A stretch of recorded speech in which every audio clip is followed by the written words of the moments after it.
They will pay you just enough to keep you as a slave to do their hard work. Like, let's think about it. Out of 365 days in a year, you get maybe 10 to live your life and make decisions and not wake up to an alarm clock and not have every decision be based on the job that you clock in and out of. And the moment that you become valueless, none of that matters. We have to talk about the foreclosure. What was happening at that time? I looked at my daughter and I said, Mommy is really sorry.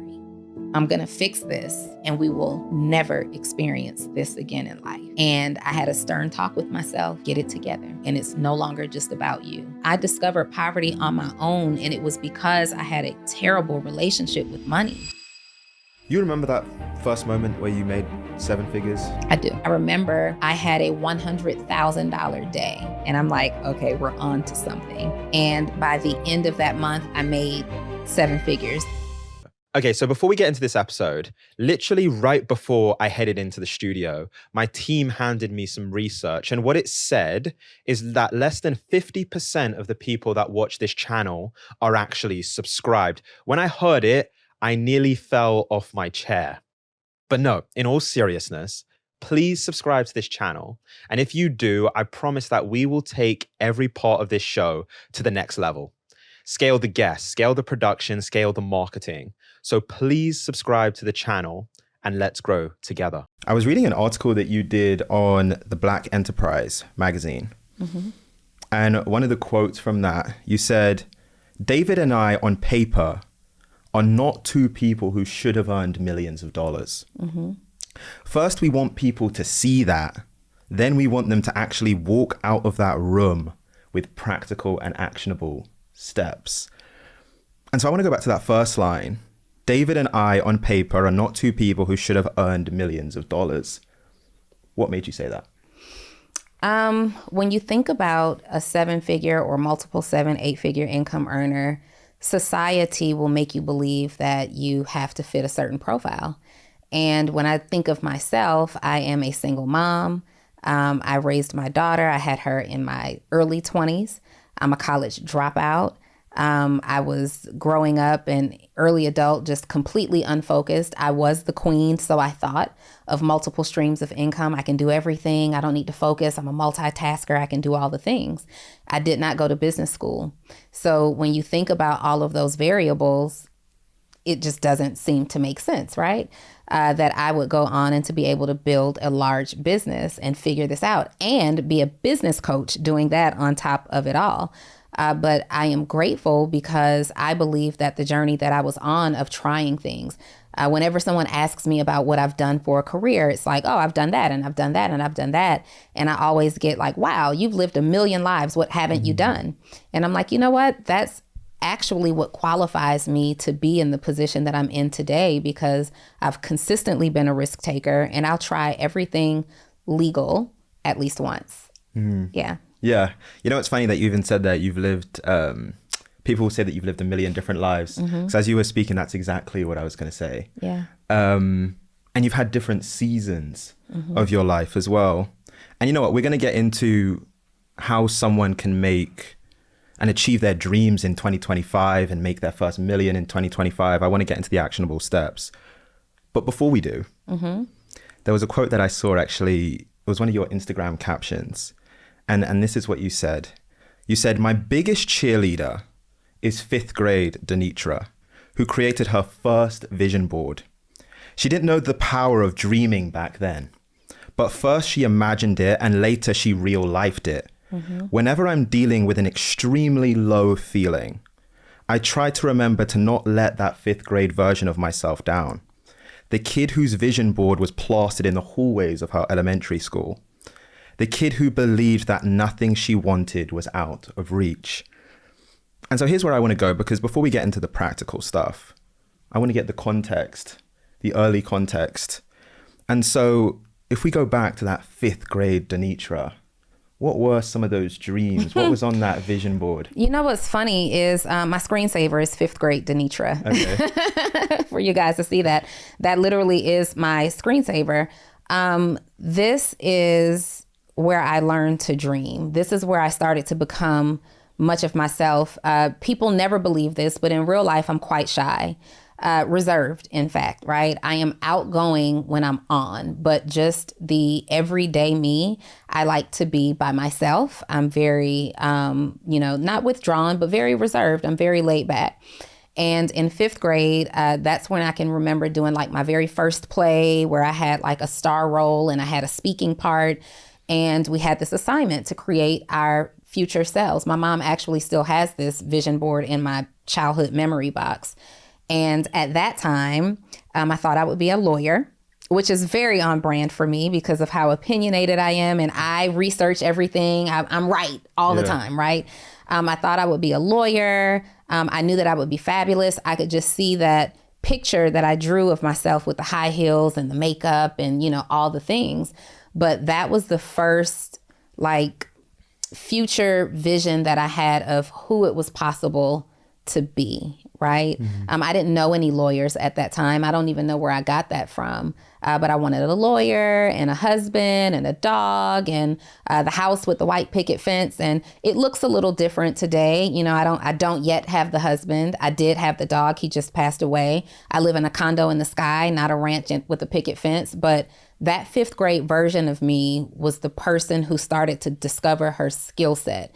And it was where I started to build like the most confidence in myself and started to come into my own of what do I like. She was very opinionated. She was very talented.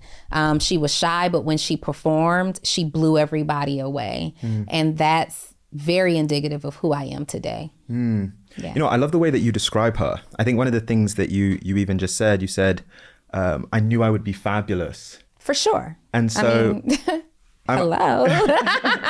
I'm curious to understand, like, at that time, what about your environment, about your household, about the way that you kind of grew up? What gave that confidence, that ability that I can just dream? Because not everyone has that, or even has the opportunity to have that sort of mindset as a kid. What was it about your situation? Several things. So the most unique memory I have ingrained in my head at that time. We lived in these apartments near the airport here in Atlanta. And there is this vision that I have of my mom. She was about to go out that night. And she's standing in the mirror of our living room and she's checking herself out. She's got the bouncy hair and she's the makeup and the big bangles and, the high heels and the fabulous body and just all the things. And I thought my mom was so fabulous, and everybody else did. All the boys who were friends with me, all of my friends, they just thought my mom was so fabulous. And that was the first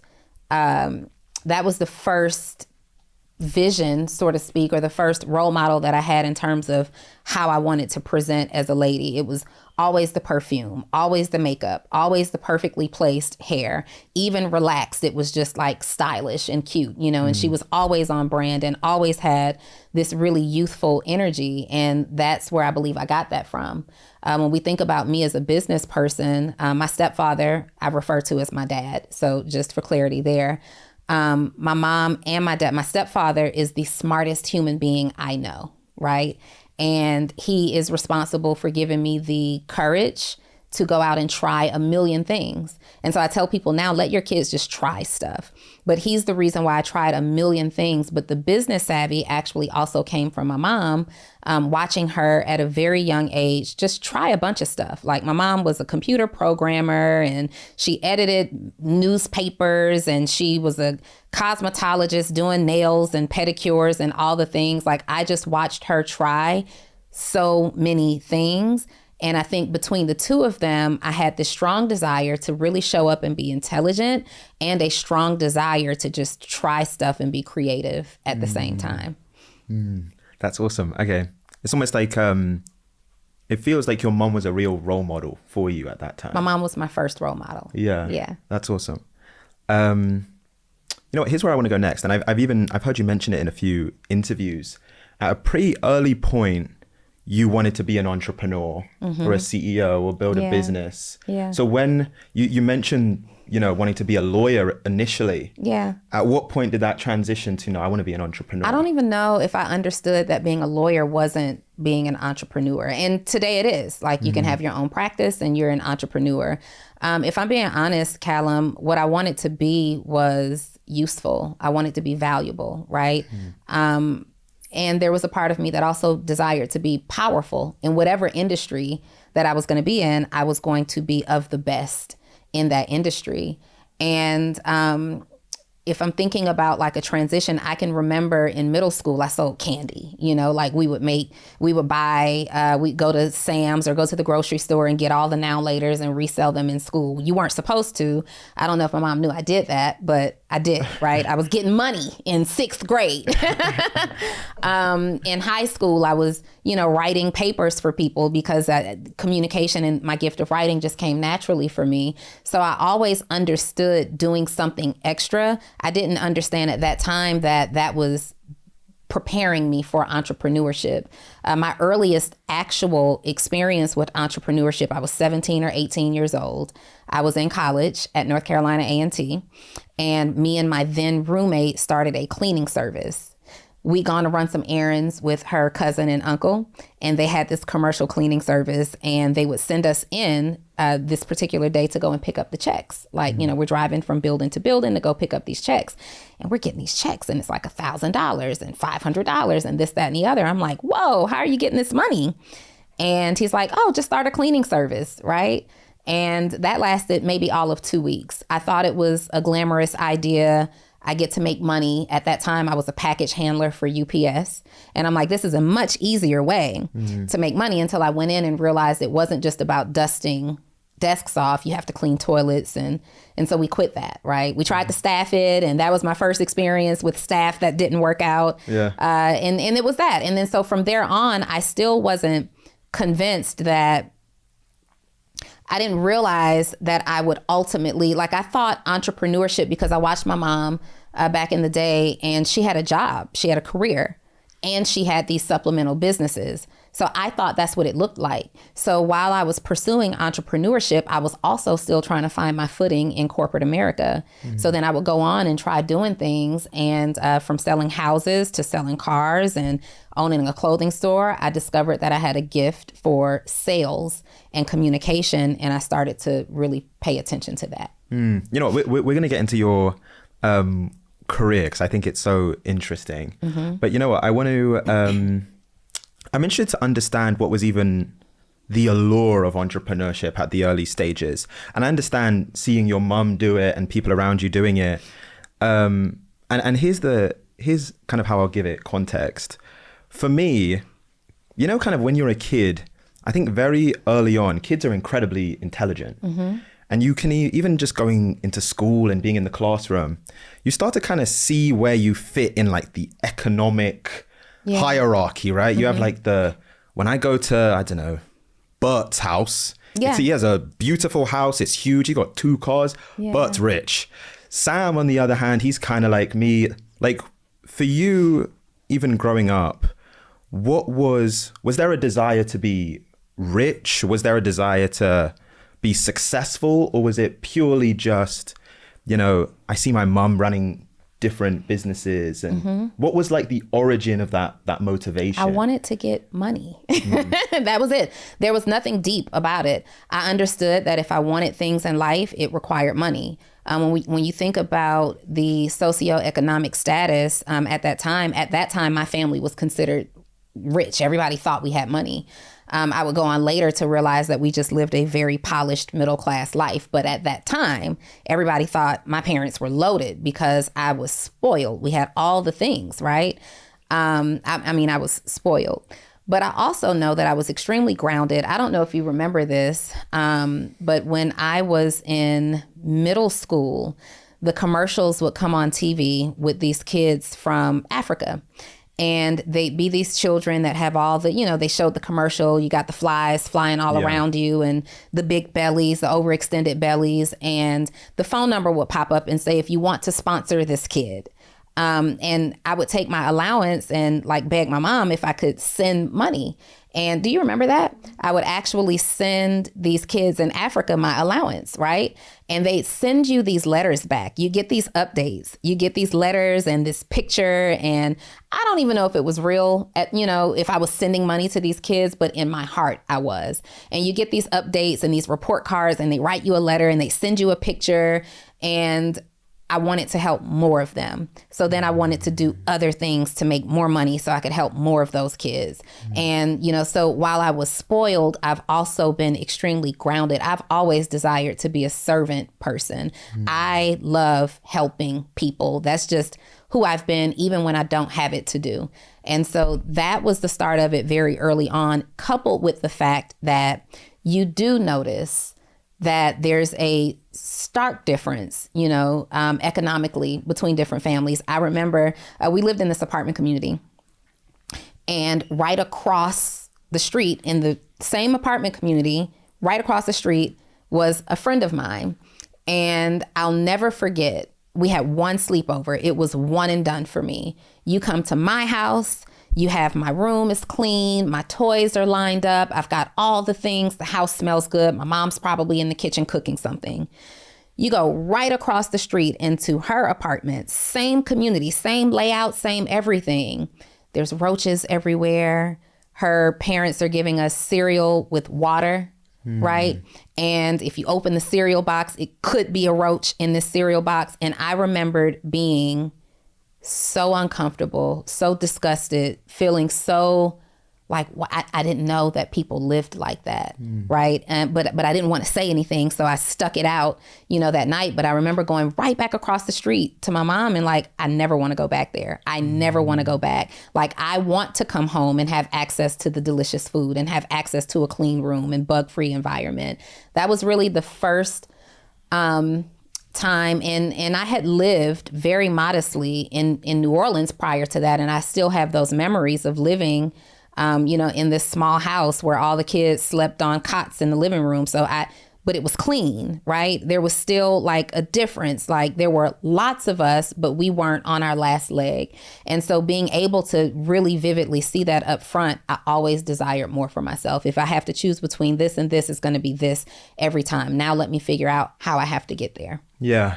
It's interesting because when we're younger, we have almost like these realizations, and it doesn't have to be a huge moment, but it's usually something that we see, and it like teaches us something about the world and like how it operates.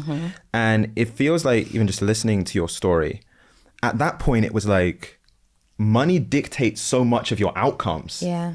And so if your parents and your family have money, you can live this like comfortable, abundant lifestyle versus just, I don't even know, a few meters or across the street. Right across the street. Someone with not those same resources, not as much money, is living a completely different experience. Yeah. And so that's the variable. It's like, how much money? That's going to dictate the life outcome. Well, and then also like moving further along a couple of years, I went to my high school, sat like on this border, and you either came from this side of the school where people were pretty very middle class or upper class, or you came from this side of the school where people, grew up in the projects and were very low income, right?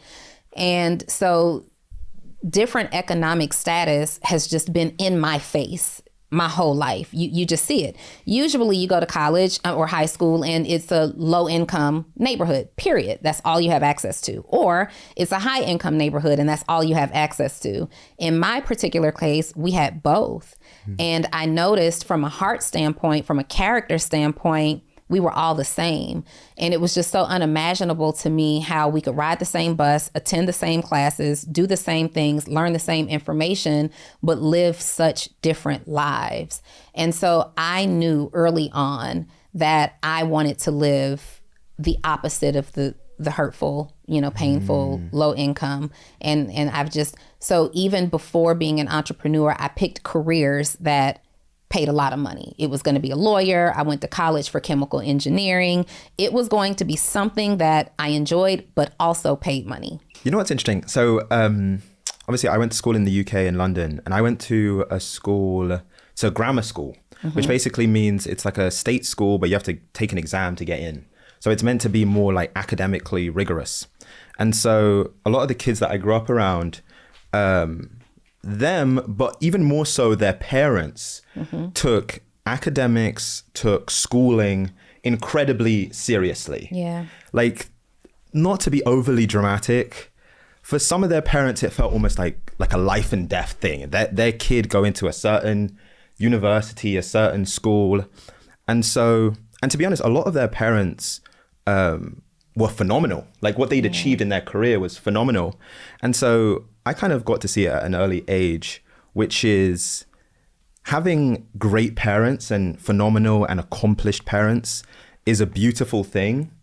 There's also a pressure that comes with having just such accomplished parents and parents that are like, they're admired. And so I'm curious for you, even when we start talking about kind of your college, and you mentioned even being like a college dropout, what was there a pressure that almost came with how great your mom was? So my mom was great, right? But I don't want to paint a picture like they were these accomplished people. We weren't the Cosbys, right? My parents worked jobs, and everything that they were able to provide for us, they worked for. And there were overtime hours, and there were seasons of working multiple jobs, both of them. So this wasn't like a cakewalk. It wasn't like they had these high paying jobs at that time, I thought. But knowing as an adult now, I understand that they really did the best that they could because they sacrificed for me, right? So it wasn't that. But yes, I believe because we were, if I have to guess, I would guess that it was challenging for them to provide the life for me that they provided. It wasn't easy, right? I would, nothing about it was easy. And I think that my family may have been motivated by the dis-ease of it all and wanted better for me. The same way I am with my daughter. It hasn't been easy. It's been challenging 100% of the time. And so I prepare her in a way that says, I want this to go a little bit smoother for you. I want better for you. And so I think maybe my mom was motivated by the fact that she wasn't a college graduate. I believe she got an associate's degree later, but she wasn't a college graduate. And she, there was another side to it. I watched my mom kind of beat herself up because she didn't graduate college and thought, well, if I did, I could do so much more. So yes, there was a pressure put on me, like, because I didn't, you will. And that was a battle for some years, for sure. Not necessarily where I went to school, but my summers didn't look like everybody else's summers. I didn't get to just stay home in my bedroom and do stuff. Every single summer I was away at some summer program for math or science or English, something that was preparing me to be better, stand out more, because I believe, my parents understood that at that time college was really competitive and they wanted me to be prepared for that. So even the high school that I went to, it was a math and science magnet high school. I went to, FAMU and North Carolina A&T and South Carolina State for all of these engineering programs. Everybody else is having fun in 10th grade. I'm building a solar powered car, at engineering camp. So I was prepared, but it wasn't because we lived life like Claire and Cliff Huxtable. It was because we're really working hard to do this. It's not easy, and we want it to be easier for you. We want you to continue to have a life where you have access. And so we need you to get it and it be easier for you than it is for us. Yeah. You know what's, you mentioned even like that desire from your parents that you can live like a smoother life than they did. And it's just, what is it? There's that quote of like, it's like, we make plans and God laughs at it. I think it's something like that. And so your parents can have the best intentions and want you to live this smooth life, and then unexpected things just happen. And, when I was looking deeper into your story, it felt like almost that first kind of curveball or that first kind of thing was actually your decision to drop out of college. For sure.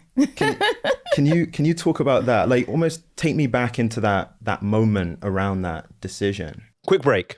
If you're listening to this episode, you've probably thought about starting your own business at some point. And so here's the good news. The sponsor of today's episode, Shopify, is the perfect way to do that. Shopify is a commerce platform that allows you to start a business that can sell anywhere, be it online, on social, or in person. And so let me explain a little bit more about what I mean. One of the guests we're working to get on the show at the moment is Ben Francis. And Ben is the man that started Gymshark, the athleisure brand. And Gymshark started on Shopify. And in the beginning, it looked completely different to what it looks like now. They were working out of a garage. Since then, they've expanded obviously to selling on social and online and in brick and mortar stores. And they're a global brand that does $500 million in sales. But they started with Shopify, who has supported their entire business journey even up until this point. And it's not just huge brands like Gymshark. You also have small solo sellers that use Shopify to sell their products, like Megan Bree Camp, who runs an organic candle business through Shopify. Even myself, I'm using Shopify to sell my merch, Stay Delusional, coming soon. And so if you've got an idea that you want to sell, go to shopify.com/Callum Johnson and get your first month of Shopify for free. That's shopify.com/Callum Johnson. Okay, quick break.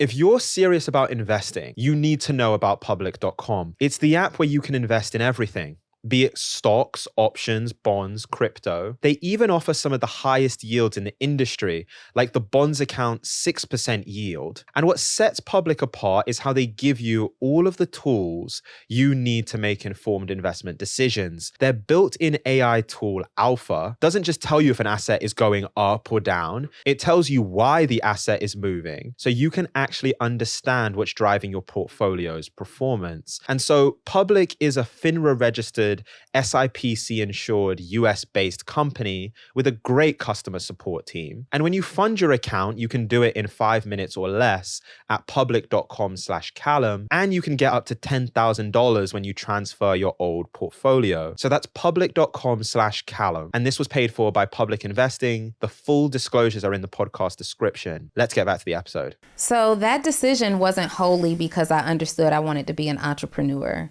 In college, I experienced a very traumatic, toxic, violent relationship. And that relationship would be with someone who, if I stayed, he probably would have taken my life. So I had to leave. I was forced to leave school. And I came back here to Atlanta. My mom at that time worked at Clark Atlanta University. And she's like, oh, I can just, you can go for free, at Clark and come and take your classes and dual degree in engineering between Clark and Georgia Tech. And when I enrolled, and when I went into class that first week, it felt like somebody ripped my dreams away from me because I didn't leave school voluntarily, right? And I just could not shake the fact that someone robbed me of my dream. And I wanted to just change gears altogether. Like I wasn't going to settle. I've never been a person to settle, and I wasn't going to settle even in college. So it's like, okay, he robbed me of my dream. I will do something completely different. We're done with this college thing. And my parents wouldn't let me quit, so I had to flunk out. I just had to make it so that I couldn't go back. Now what you gonna do? What are we gonna do now, right? So I didn't quite flunk out, but I did poorly. Yeah. And it just did not make any sense for me to go back. But at the same time, I didn't have a plan. There was no, I'm quitting school to do this thing. It is, I feel robbed of my dream. I look around and I saw people that I went to high school with. If I'm being honest, I saw people that I went to high school with that barely graduated high school at school with me now. And so there was no challenge for me. And I'm very motivated via a challenge. And I just sat in those classes and I'm like, I just can't do this. I'm not going to piece together. I didn't even want to go. I wanted to go to college because I wanted to pledge a sorority and have the college experience. But I was really never interested in doing 4 more years of school, if I'm being honest. I was great at school, but I hated school. So I was never interested in that. I was going because I wanted to make my parents proud. Not just my parents. Like I have my godfather and my godmom. I was the one for my family. And I realized that now, later. Like I've always been the one. I have been the one that people have expected to live a big life. I've been the one that people expected to do very well and very successful. Everybody's always seen something in me that says, oh, it's going to be you. And so my family really poured into, even outside of my mom and dad, including my godfather and godmom, they really poured resources into making sure that I was successful, connections and relationships and access, proximity. And I went to college because I didn't want to spit on that. I didn't want to disrespect that. But it was literally killing me on the inside to sit in that environment. And I just flunked out and moved on. Yeah. You know what? It's interesting, just even because I think we've all had that when we're in a certain situation and we know it's not for us. Like we just know it's not. And even the language that you use, like it was killing you, or like even that you're having to go to that other university, it was like your dream had been robbed of you. And that's how it feels when you're in a position where you're like, I'm not meant to be here. Yeah. You know what? You spoke about you being the one. And so I'm curious how it tracks at the time, and we even have your mom in the room, but I'm curious how it tracks at the time of like, you know, all of this effort and investment and time has been poured into you. And then there's this decision of like, you're actually going to swerve left. I left college, all this access, these resources, this time, these relationships. I left chemical engineering path to go pursue a music career. My mom flipped out. It was, I can't believe you would do this. You're wasting your life away. You know, it was not a warm welcome. I'll say that. I am a gifted communicator. I, at that time, was also a really talented songwriter. And I discovered that at the age of 19 years old. And I met this producer at a restaurant one day, and we were just talking at this bar. And he was saying that he's a producer and he was working with this artist and she's a great songwriter and you guys should meet. You would hit it off.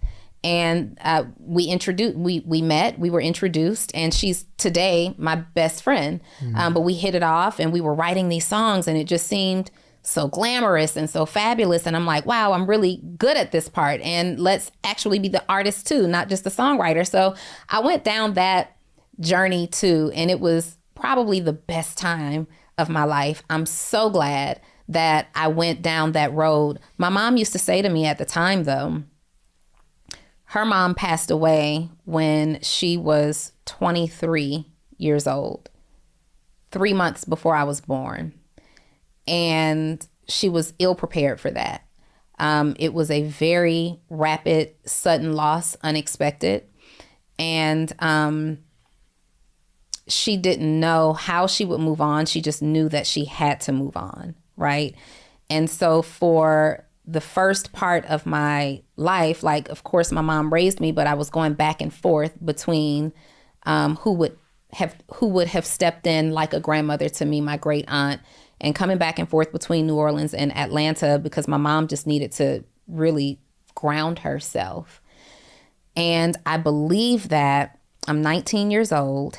And my mom back in the day was in the music industry, and she sees me going down this path of ending up like her. And in her mind, that wasn't a good thing.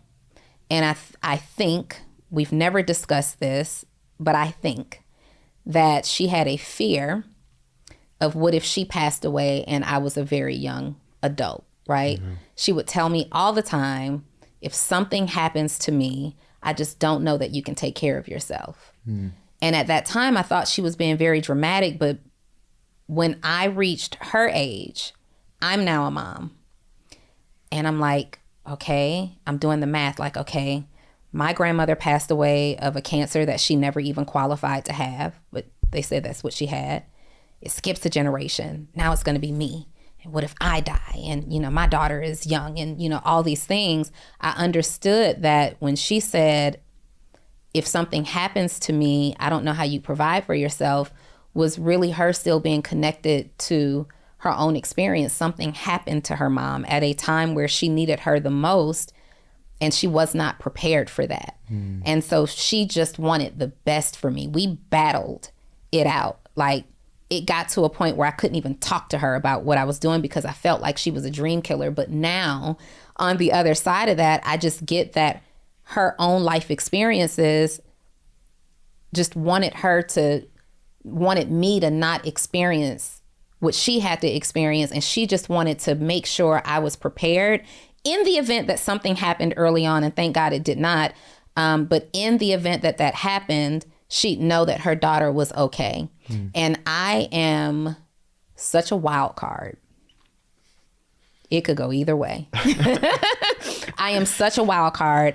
I don't stress over anything. You know, I just don't stress. I asked my mom to zip my dress up today, and in the back of the dress, as I was zipping it up, it ripped a little. And my mom is like, oh my God, you can wear my coat as soon as we get out of the car. You can do it. I'm like, Ma, it's fine. You know, I just don't really stress out about anything. And that has always been, it's a gift and a curse, right? So yes, we battled it out, and we battled it out until I was about 37 years old. Wow. In terms of what I do with my life. Wow. But I was right. Yeah.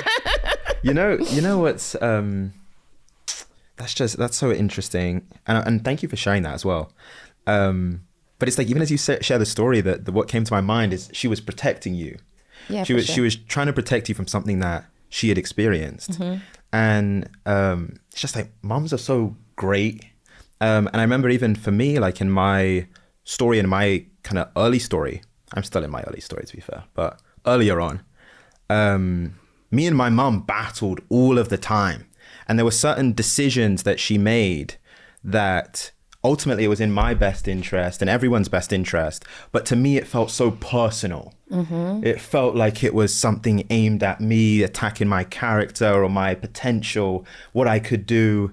But she was really just protecting me. And you know what? There was one thing, I heard you say this on a podcast. You said I was super committed. And this was you talking about kind of the disappointment of you dropping out of college and what that meant for your relationship with your mom. You said, I was super committed. I was driven by her disappointment because I loved my mom and I wanted to make her proud.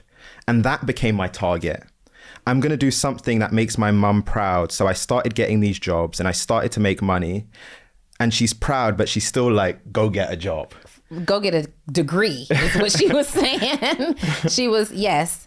My motivation became, though for years, I just couldn't talk to my mom about what I was doing. I couldn't talk to her about a show, opening up for these rappers. This, you know, the disgust that she'd look at me with, you know, like, are you kidding me? So for years, I didn't speak to her about my career. She spoke to me through those years. I just didn't speak back. I'm like, yeah, you know, whatever. But I always worked for clarity. I always worked, but I had this pattern of getting a job, doing very well, and quitting. My mom couldn't understand that. Like, I was pursuing music, but I'd also get these great jobs, car sales, leasing apartments, real estate, all the things. And if it didn't go my way, I'm out of there 100% of the time. And my mom would always say, well, it can't be every job. Everybody can't just be doing you wrong. And, you know, this, and I'm just like, it's a feeling that I'm looking for. Like, I believe that I have been called with everything in me. And I don't believe that I was ever irresponsible. I believe that I was submitting to who I am today, submitting to become who I am today. I have always known. I didn't know what it would look like, but I've always known. And I always knew that one day my mom would be proud, right? My mom wanted a brag-worthy daughter. And I think today she got one. She wanted it, and it would just irritate the crap out of me. You know, she'd be on the phone with her friends and they'd be like, oh, yeah, my daughter is doing this. And then my mom is like, well, my daughter is, you know, and I knew that she had a deep desire to see me be great. And I'm a parent today, and we have a deep desire to see our children be great. Nobody has a desire to see their children be below average. And I just said to myself, and I always spoke it, like, one day I'm going to make my mom proud, and I'm going to make her proud in a way that I don't even understand yet, but it's going to happen. You know what's interesting? Even before we started recording, your friend, and obviously she was a guest on the show, and the great guest, Ashley Fox. And in her story, she has the first 25 years of her life, she wants to make her dad proud, and she gets this job on Wall Street, and it's like this perfect finance job. And she's been so driven by this desire to make her dad proud. And I remember, even as we were recording the episode, I was actually watching it like a few days ago, and she says, talking about her decision to leave Wall Street and do something completely different, start her company, which is now Amplify. And she says, it was the first moment where I wasn't being driven or dragged to do something. I was being guided. Yep. And it sounds very similar for you, even with these different roles and jobs that you have. The reason that you would leave is because it was like something internal, something you were being guided towards something else. For sure. And so, I want to fast forward to a year that I know is a very interesting year for you. It's also a very interesting year for me, actually, which was 2008 and the recession and everything that happened in that time.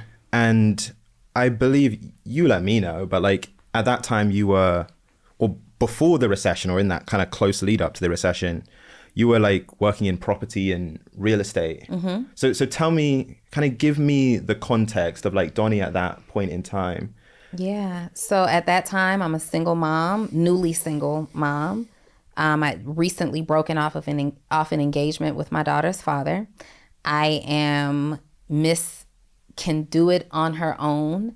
I'm working as a property manager and a real estate agent of this community that was being converted from apartments into condos, and I'm the only agent. So I am making all the money. I mean, ridiculous amounts of money. But I had a poor relationship with money. So, I'd make the money and I'd spend it just as quickly as I made it. I, at that time, had Giuseppe was my designer of choice back then. And I'd go to the mall, and they know I was coming. Hey, I got 45 minutes on a lunch break. I need to be there. And my salesperson would be waiting. And I'm buying all the things, the shoes, the everything. I'm spending the money because commission checks were coming every other day, literally. And I would go on to make, all this money, and then the recession would hit. And I remember at that time, I was the only salesperson for this property. I've always been an overachiever. And so I'm there, I'm the only salesperson. It just didn't make sense for them to have anybody else because I'm that good. And I remember speaking to the developer of this property at the time. And he lived in a different state, and I didn't like the management. So they would never give me time off, right? I can't take time off. I'm the only agent. I have to be there, all the things. And I remember very vividly, one time the developer came and he landed in Atlanta on his helicopter with his son and his dog. And they came into the office, and I said to him, they won't give me any time off. And he said, well, I tell you what, if you close, 10 more properties this week, you can take a weekend. We'll find some support for you. And he minutes later says, well, we're out of here. I'm taking the kid to Hawaii. And I remember in that moment saying, I'll never be the person that has to ask for permission again to be able to live my life. I needed time off at that time because my daughter was in a program at school, and I wanted to take the time off to get her hair done and go shopping for it and do all the things. And I took off that day anyway. Like, I'm going to do it anyway. And I got in all this trouble for, taking off this day. And I'm like, I've made you guys millions of dollars. I need a day off with my daughter. And it was in that moment that I said, nobody would ever have this much control of the quality of parent I am able to be ever again. And so I started to, even then figure out how to reverse engineer this to do something else. And then the recession would come in, the recession would hit, and that same developer came in one day. It happened overnight, literally went to sleep with a bunch of closings, like 30 closings on the books. The next day, they were all canceled because all the subprime lenders had been shut down. Mm-hmm. And I went into the office and I didn't know how serious this was. And that developer comes in and he says, well, I got some good news and I got some bad news. And I'm like, all right. He's like, well, the good news is you've been wanting to spend some more time with your daughter. You're going to be able to do that. The bad news is it's permanent. Wow.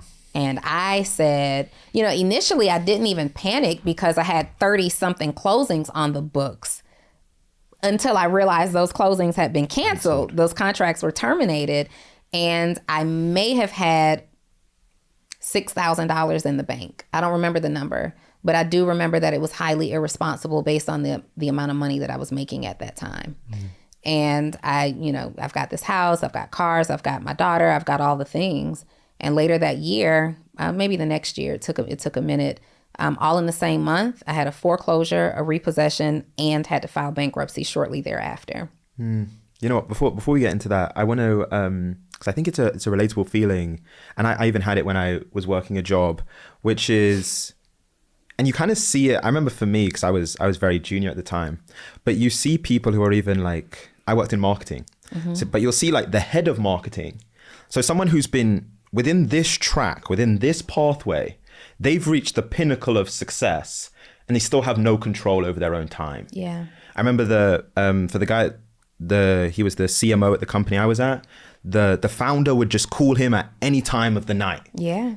I think he just had like a young daughter. Any time of the night, he'd get a phone call and he'd have to be responsive. And I think for a lot of people, they get to that place in their job where they're like, okay, I got the promotions. I have the seniority. I have the respect. I have the validation from that. I have the increased salary.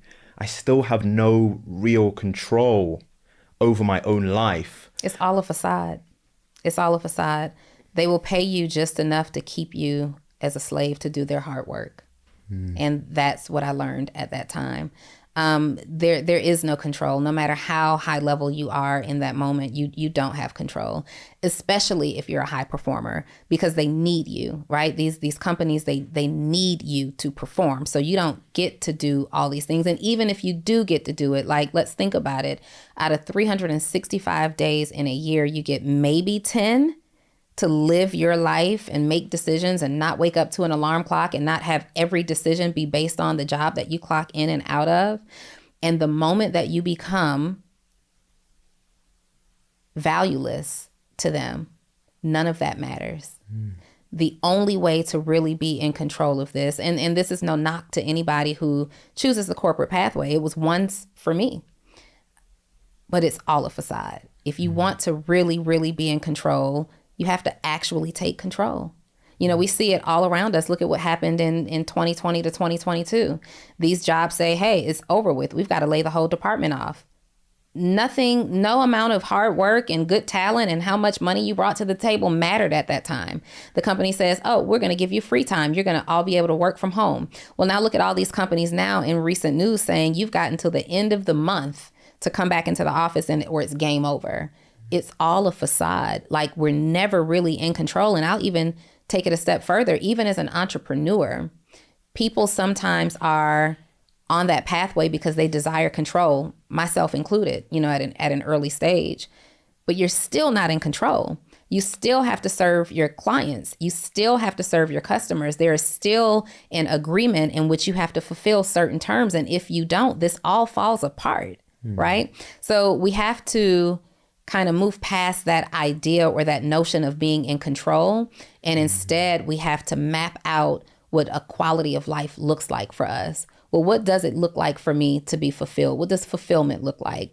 What, if I'm on my deathbed, will make me say I lived a full life? What makes me proud of myself? What makes me feel like I submitted to and answered to my calling, right? And sometimes you have less control when you take that type of responsibility on than you think you do. We're never really in control. No, that's so good. That's so good. And you know what? We're gonna get deeper into the practical steps of how someone can find that calling and that business or that idea that they are meant to run, and then how they can build it to, I don't know, the first million this year. We're going to get deeper into it. But before we do, we have to talk about the foreclosure, because I feel like even just from reading about you and in the preparation for this, it felt like that was a turning point.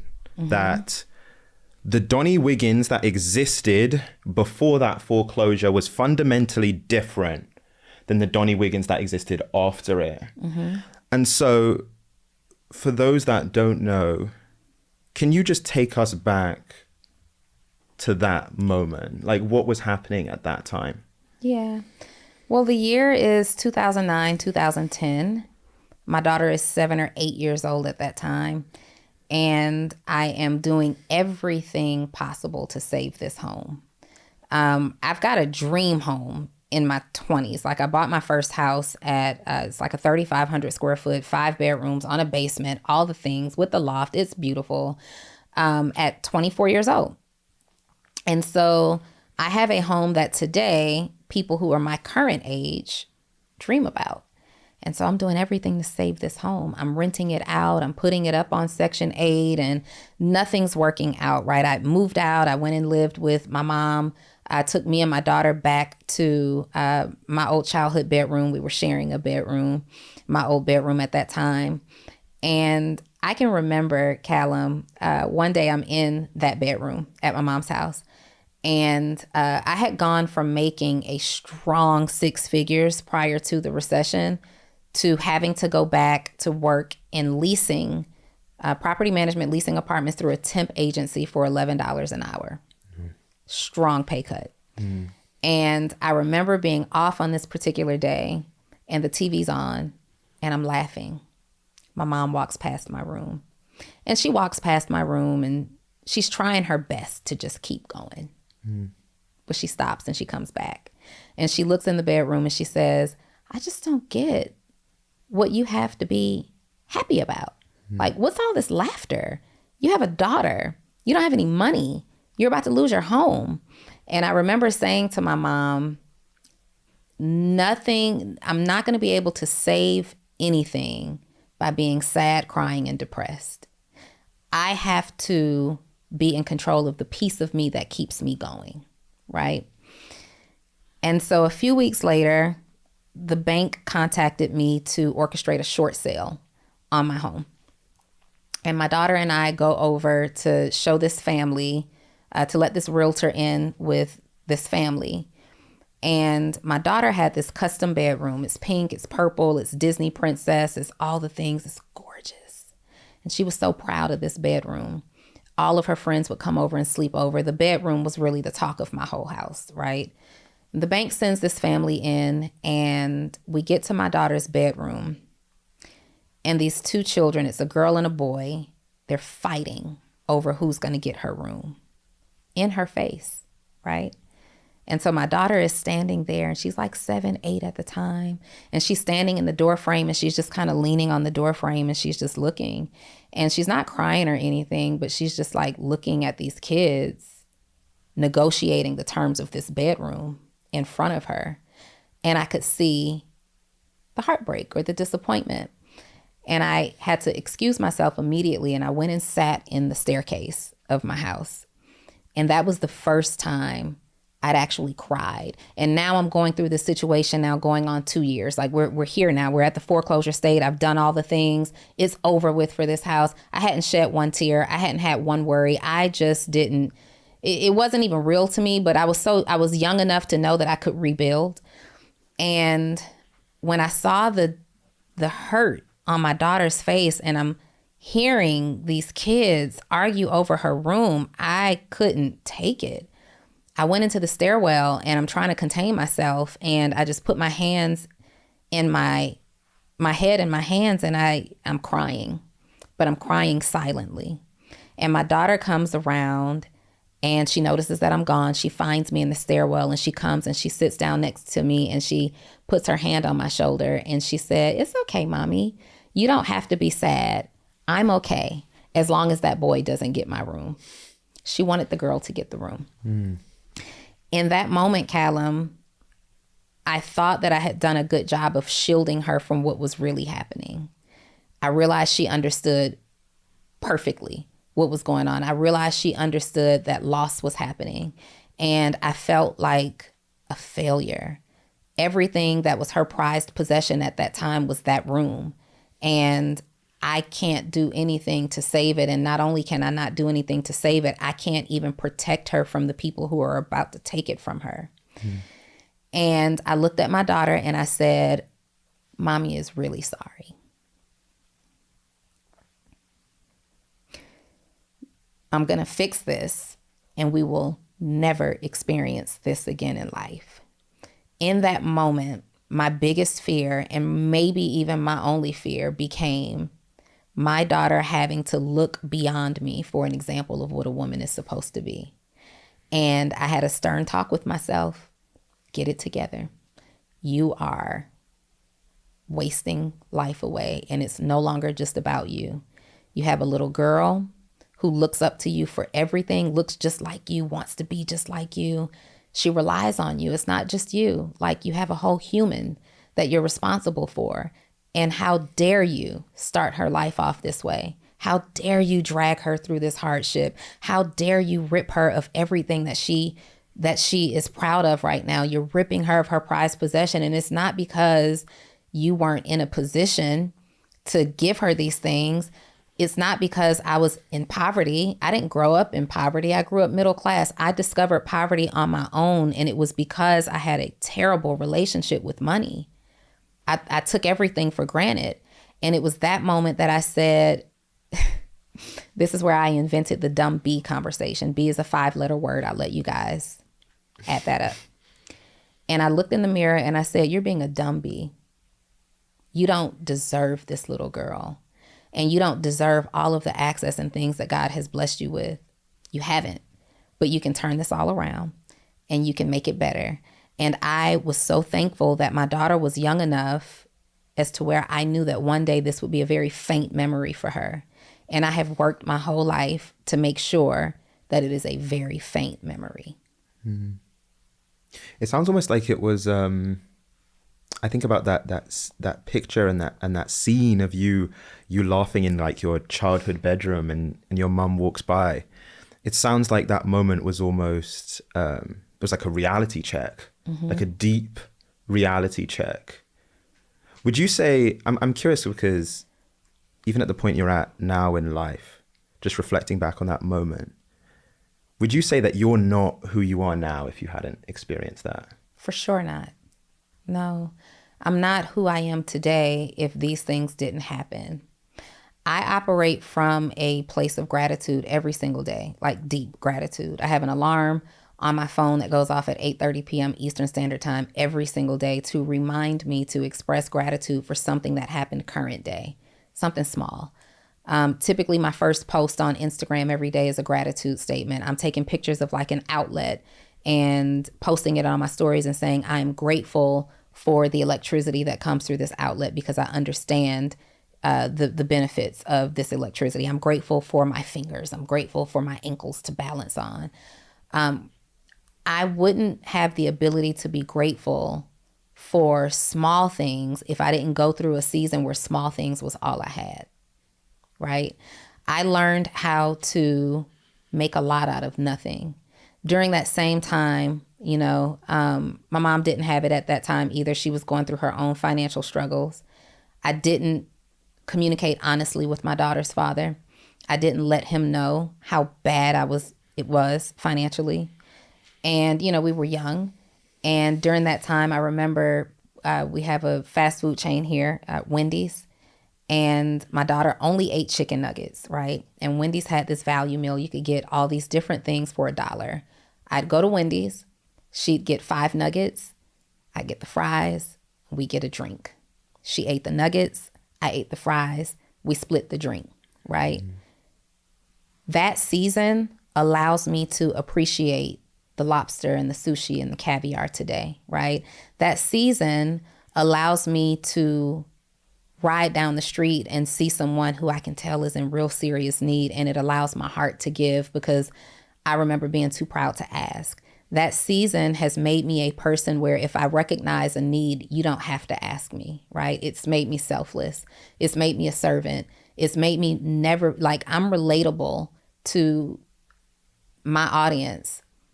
I win because I'm relatable. I win because I hadn't, my nose isn't in the air, right?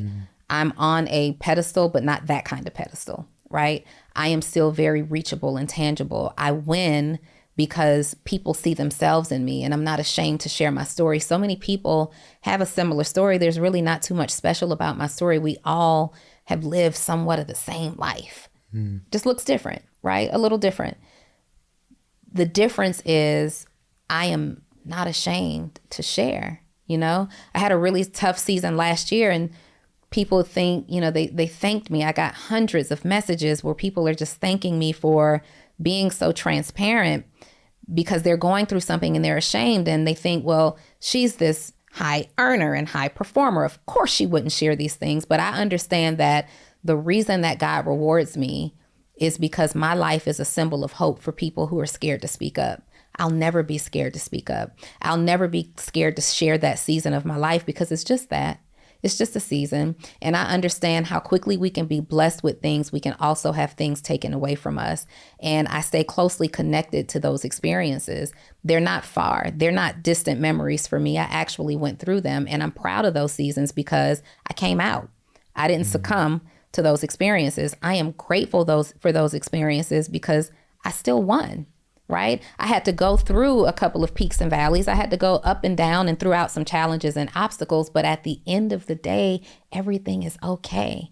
And that's how I live my life. It's gonna be fine. I've been through worse. Whatever's happening right now, I've been through worse. I literally at 18 years old had someone attempt to take my life. I survived. I won. I'm always gonna figure a way out. That's who I am. And not having those experiences wouldn't allow me to have become that person. Yeah.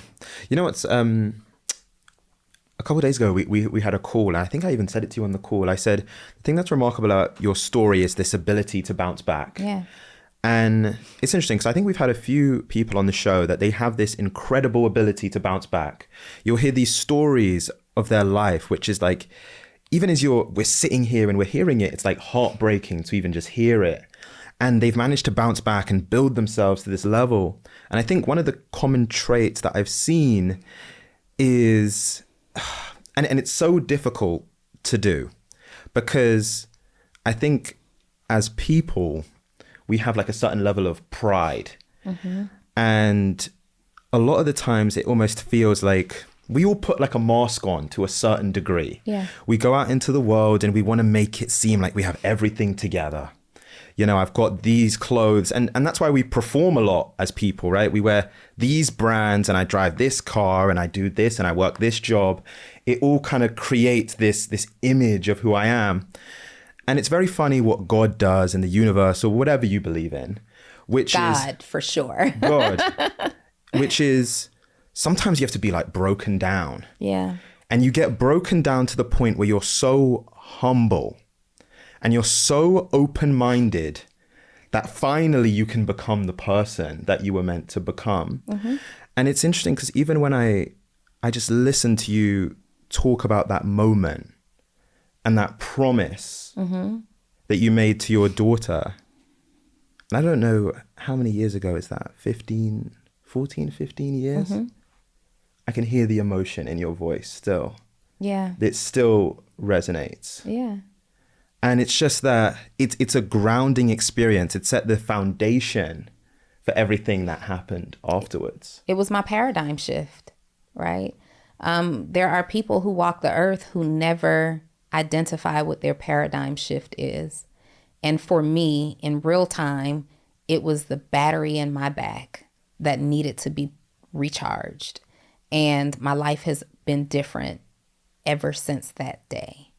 It was exactly what I needed to become, and I'm constantly becoming. I haven't become. I don't believe that we ever fully become. I believe that life is about being in pursuit of the person, your best self, right? So I'm constantly becoming.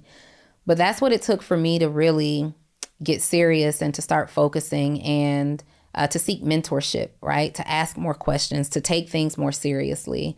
I will never forget that moment. And sometimes we tell these stories and you have forgotten, certain parts of those stories are not top of mind. You ask great questions because it brings me back to a place. I hadn't buried anything. And I tell my story so much because I don't want to bury anything. Sometimes people are just so hurt and traumatized by their story that they bury it, right? I want you to know that I've survived a life or death situation because there's too many people who I impact just through communicating this way that need to hear that. There's somebody right now who is watching this and they're contemplating it being the end. They're saying that nobody else's life looks this bad. And when they see Donni Wiggins and they're hearing my voice in the background, you know that I'm talking to you. And you know that it gets better. And you look at me and you relate to me. You like it. You're still watching because you relate to me. And you say, if she can, I can. If she went through, well, it's not quite that bad. If her story is a little worse, then I can. And I will forever, I have literally committed my life's work comes in sharing my experiences. And I was taught very differently. I was taught to go through things privately. I was taught to go through things quietly. And that does nothing but bring you mental illness. It doesn't help anybody. It doesn't even help you. It doesn't help anybody for you to suffer silently. I am healed through speaking out. It really brings me healing. I am healed when people tell me how much my story has impacted them. When I was on Facebook in 2012, I shared this story. There was a 16-year-old girl who was looking, I don't even know why she was following me. I didn't know her. It was God. She was contemplating suicide and she reached out to me. She sent me a DM and there was something that I had posted the night before. And she said, I don't feel loved. I don't feel valuable. And this might be it for me, but I wanted you to know that I read your status. At that time, they were called statuses. I read your status. And even if this is my last day, I wanted you to know that that touched me. I never opened DMs from strangers, like messages from strangers. And I don't even know why a 16-year-old girl was following me. But it became my mission that day to find this young lady. I went through all of her friends. I'm reaching out, sending messages to everybody that I could. I found her grandmother and I'm sending messages. I'm just sending messages. And I finally found someone who was a police officer. And I sent him a message and he didn't know her either, but he was on her friends list. And he said, I am going to take this picture and run it through every high school database to see if anybody recognizes this girl. And the resource officer from a school recognized her. She was in Denver. A resource officer recognized her and they sent the authorities to the school. She wasn't there. They sent the authorities to her home. She had taken a bottle of pills. They were able to find this young lady and get her to the hospital to save her life. And her grandmother and her mom reached out to me and we kept in touch for years. We've lost contact now. My old Facebook page has been hacked, disabled, but we kept in contact for years. And so, Callum, when I think about sharing my story and why I'm so transparent and why I'm not concerned about being embarrassed, embarrassment made me millions of dollars, right? Embarrassment changed my life. Embarrassment has allowed me to set my immediate family free. Embarrassment has allowed me to impact so many people. I'll be embarrassed for you. If my embarrassment is what you need to be a better person, so be it. It's fine, right? Mm-hmm. But me sharing a story on Facebook that would have been perceived as embarrassing to other people literally put me in position to help save somebody's life. Mm-hmm. It's bigger than me. And so when I say I have been called to this, it's not about how much money I made. God rewards me for answering the call. You know what? It's first of all, thank you for sharing that, and so it's so powerful. But it's one of the realizations that I had to come to even with building this show, which is in the beginning it was like I was kind of embarrassed to share my story because I thought it was so unremarkable. Mm-hmm. And I think that that's a common thing, which is to us, our story always seems kind of unremarkable or typical because we're so familiar with it. Yeah. And what you're saying is that there is a tremendous power in your story and sharing your story, and that process of it actually embracing it. And I think, to your point, we kind of, for so many of us, we start in this position where we're almost ashamed of our story. We want to run away. We want to write a different story. And that's not even the thing. It's like, if you just embraced it, there's so much power there. And you know what? I want to switch gears, because you mentioned earlier your calling and finding your calling. Today, you're a business coach, you're a business strategist. You work with entrepreneurs to help them grow their business to 6 figures and then scale to 7 figures. And so I want to get into it, because what is that moment when you realize, this is my calling, this is where I was meant to be? Because I think for a lot of people, and I was like this, you have all of these business ideas and you see people on the internet making money and getting rich in different ways. And you're like, okay, maybe I should try the crypto thing. And then there's the TikTok thing. And then maybe I should try all this different stuff. You found your calling. Tell me about that moment. My calling doesn't have anything to do with being a business coach. It's just the vehicle that I use that gives me access and proximity to the people that I'm designed to impact, right? My calling is in helping people who have forgotten themselves, forgotten their dreams, forgotten how dope they are, how talented and how skilled they are, reminding you that you can still live a life by your own design. My calling is connected to helping people seek abundance and not just settle for the crumbs that you are being given. My calling is in helping people realize that there really are options. You really can get by. Like, it's to help you max out on life. Like, that's my calling. That's what I'm in the process of doing. Every single year it gets better and better and better. Even when it's not the best, it's still getting better. My calling is helping everyday people max out on life. And I discovered that that was my calling, because no matter what I was doing, selling cars, selling clothes, owning clothing stores, selling real estate, my power was in helping people max out on those experiences. No, you deserve more. Don't settle for this. You are more than that. You can have more. You can be more. You can do more. And those are things that I did even when I didn't have more, even when I wasn't being more, even when I wasn't doing more. Those are things that I would do for free. Those are conversations that I show up for every single day. I have a soul tie to this mission, right? That if I weren't doing it, I would not be fulfilled. When I stopped doing it, when I tried to do crypto, and I convinced myself at one point, oh, these stories, like, they're just weighing on my spirit. It's too heavy. Let me do something else. Yeah. And so I tried crypto, and I tried many things. But I always came back to serving. I always came back to impacting and inspiring, and just asking God to use me. One of my prayers is that God makes me essential, because I believe that me being essential to the right people can literally change lives, right? And so it has nothing to do with being a business coach. That's just what I'm able to monetize. I'm good at it. I am good at building businesses. I've tried so many different things. I've failed, I've won, I've lost, I've learned, I've done all the things. And being a business coach helps me. But if God said do it a different way, I just would, But as long as when you see me, you feel like I can be more, I can do more, I can have more. As long as that's your perspective when you see me, when you see this story, then I'm answering the calling. Okay, you know what? I love that. And I want to go deeper, and I want to give people the practical information that they can leave this conversation with that feeling. And so here's where I want to begin. I think I heard you say this on another interview that you did. I obviously watched a lot of your interviews.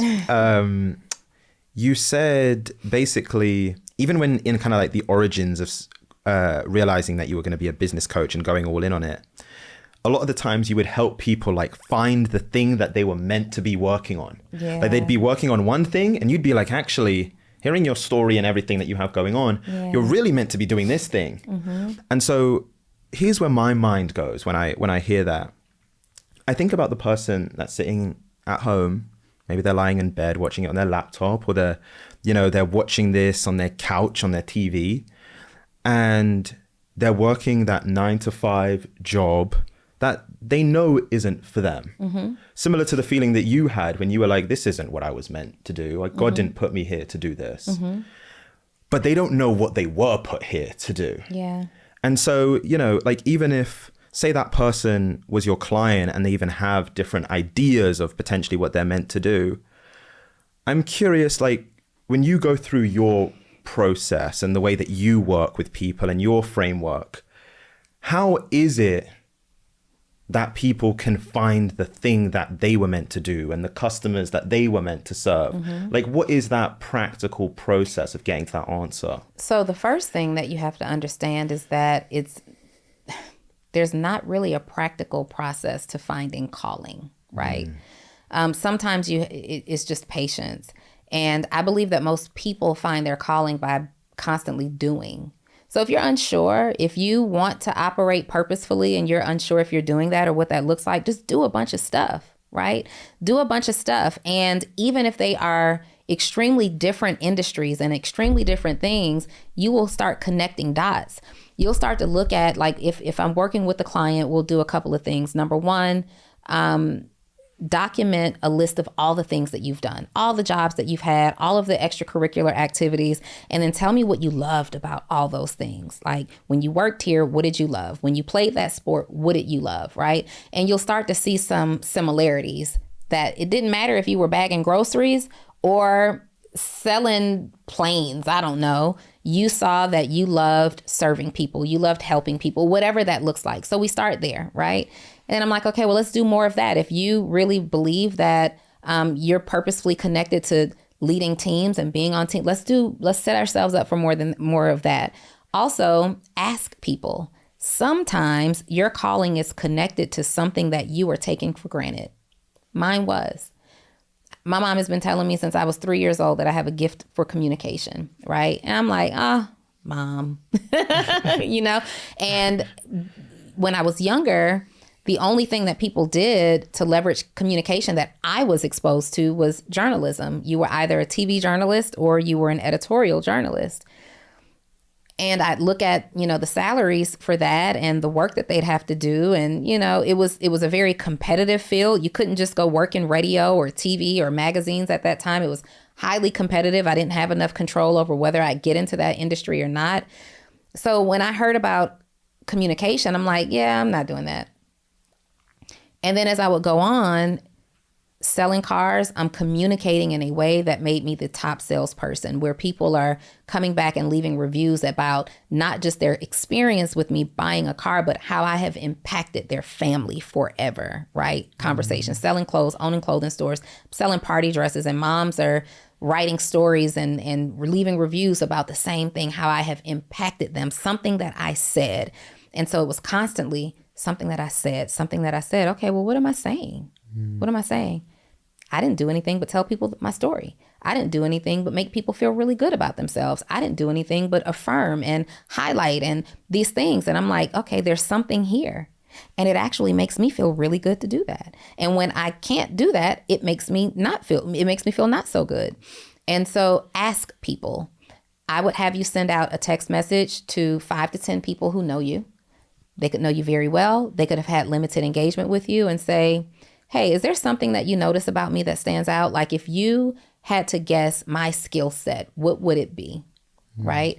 Another text message or call that you can make is, if I were to start a business today, what do you think I would start that business doing? And let's now start looking at the similarities between what outsiders are saying and with what you've identified from past experiences that you love. And let's just start there. Sometimes we're looking for the job title when really it's the job activity, right? That you need to be focused more on the activity that brings you joy and fulfillment, not necessarily I'm going to be this particular role. Because for me, I've been serving, whether I was literally serving drinks in restaurants and bars, to selling cars, to doing music, to being a wardrobe stylist, the impact has just multiplied. But it's in the same realm. It's in the same line of sharing my story, and affirming other people, helping them believe in themselves more. So we start there. And then the other thing is try everything. Don't let nobody tell you that you can't try a bunch of stuff. That's how I discovered what I'm good at. I tried a lot of stuff. And if you are a parent, like, I really urge you and caution you from trying to be so in control over what your kids do. Let people live, let them live, and get out of this notion of telling people that they have to know what they want to be by 18 years old when it's time to go to college. Is preposterous. Some people are born with that gift to do it. They're prodigies and they're meant to be a thing. But for most of us, we need real life experience. So if you're looking for what you should be doing, you need to be doing. Just keep doing stuff until you find something that sticks. That really is the answer. I love this conversation, and it reminds me a moment I had a few years ago. 2019, 2020, I've just moved to America from London. I'm living in my mom's house because my mom lives here in New Jersey. And I'm working in consulting, and it's COVID and everything's locked down. And so I go from like this short stint of being in New York to then moving back to New Jersey where my mom is. And I'm in the kitchen and I'm like cleaning and I'm listening to a podcast on my headphones. And at the time I'm like, I know that consulting isn't for me, but I don't know what else to do. And I'm listening to this podcast, and there's this moment where the guest says, and I remember it vividly. He says, your calling will call you. Yes. You just need to pick up. And I remember at that moment, it's like I had to pause the podcast and I had to repeat it. Your calling will call you. You just need to pick up. Yeah. And it goes exactly to what you're saying, which is, your calling is always present in your life. Yeah. Every single job, even conversations that you have, your calling is making itself known. You're just not listening. Like, it's always there. Like, it's the common thread. And so it's interesting because I'm sure even for you as a coach, is there a moment when you're listening to people and you're listening to their story and you're getting them to do these exercises? I'm sure that there's a moment where it even becomes clear. It's like, this is the thing you're meant to be doing. Yeah. Because it's present in every experience. It's present in the text, that messages that people sent you back. It's present in your first job to your fifth job. It's like, it's always there. It's been there. Yeah. That happens a lot. Like, people have epiphanies all the time. The reason that most people don't see it is because they believe that it's something that's easy for them to do. And what's easy for you to do, sometimes you don't think other people are interested in. But there are conversations that are interesting to everybody, right? There's this couple, and I always use them as an example, double Dutch aerobics, and they literally go around the world teaching people how to double Dutch because their purpose or their mission is to help grown adults relieve themselves of the chaos and the stress and just tap back into that childhood imagination that you had. So you pull out those jump ropes and you start double dutching, you forget everything in that moment. And this is what brings them joy. This is what has created space for them and a career pathway for them. It's always in you, right? It wasn't the jump rope that was their calling. It was their desire to help people not reconnect with their childhood imagination, because there's obviously something there from, with them. There's a piece of childhood for them that's so nostalgic and so beautiful that maybe when they need to escape, when they need to dream bigger, when they need to have more imagination, they tap back into that and they understand the power in that for them. So they want to spread that through the rest of the world. It's not the jump rope. It's, let me help you tap back into your childlike imagination when you weren't scared to jump, when you weren't scared to dream big, when you weren't scared to look silly, when you weren't so proud that you didn't think that the bed sheet that you tied around your neck trying to be Superman would actually make you fly. Let's tap back into that, because that type of imagination coupled with the experience that you have now could open up so many new doors for you. Well, now that we understand that they want to help you tap back into that childhood imagination, what can we do? What were we doing as kids? Was it hopscotch? Was it coloring books? Was it jump rope? Well, we're great at jump rope. Let's do that. Let's travel the world with our jump ropes and let people experience 30 seconds of that childlike imagination, of that nostalgia, and they'll walk away inspired to do more of that. And maybe that'll change your life. You know, I love that. Okay. So, you know what, when I think about a successful business, and even like, you know, you said it in the beginning, like a business that people can build and it will make them their first million this year.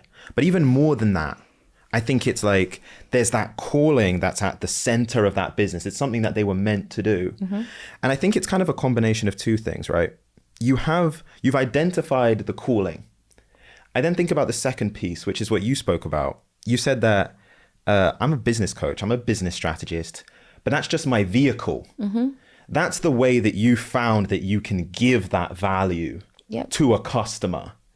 And so I'm curious, like the next step in the process. Step one is almost like getting that clarity on what the calling is.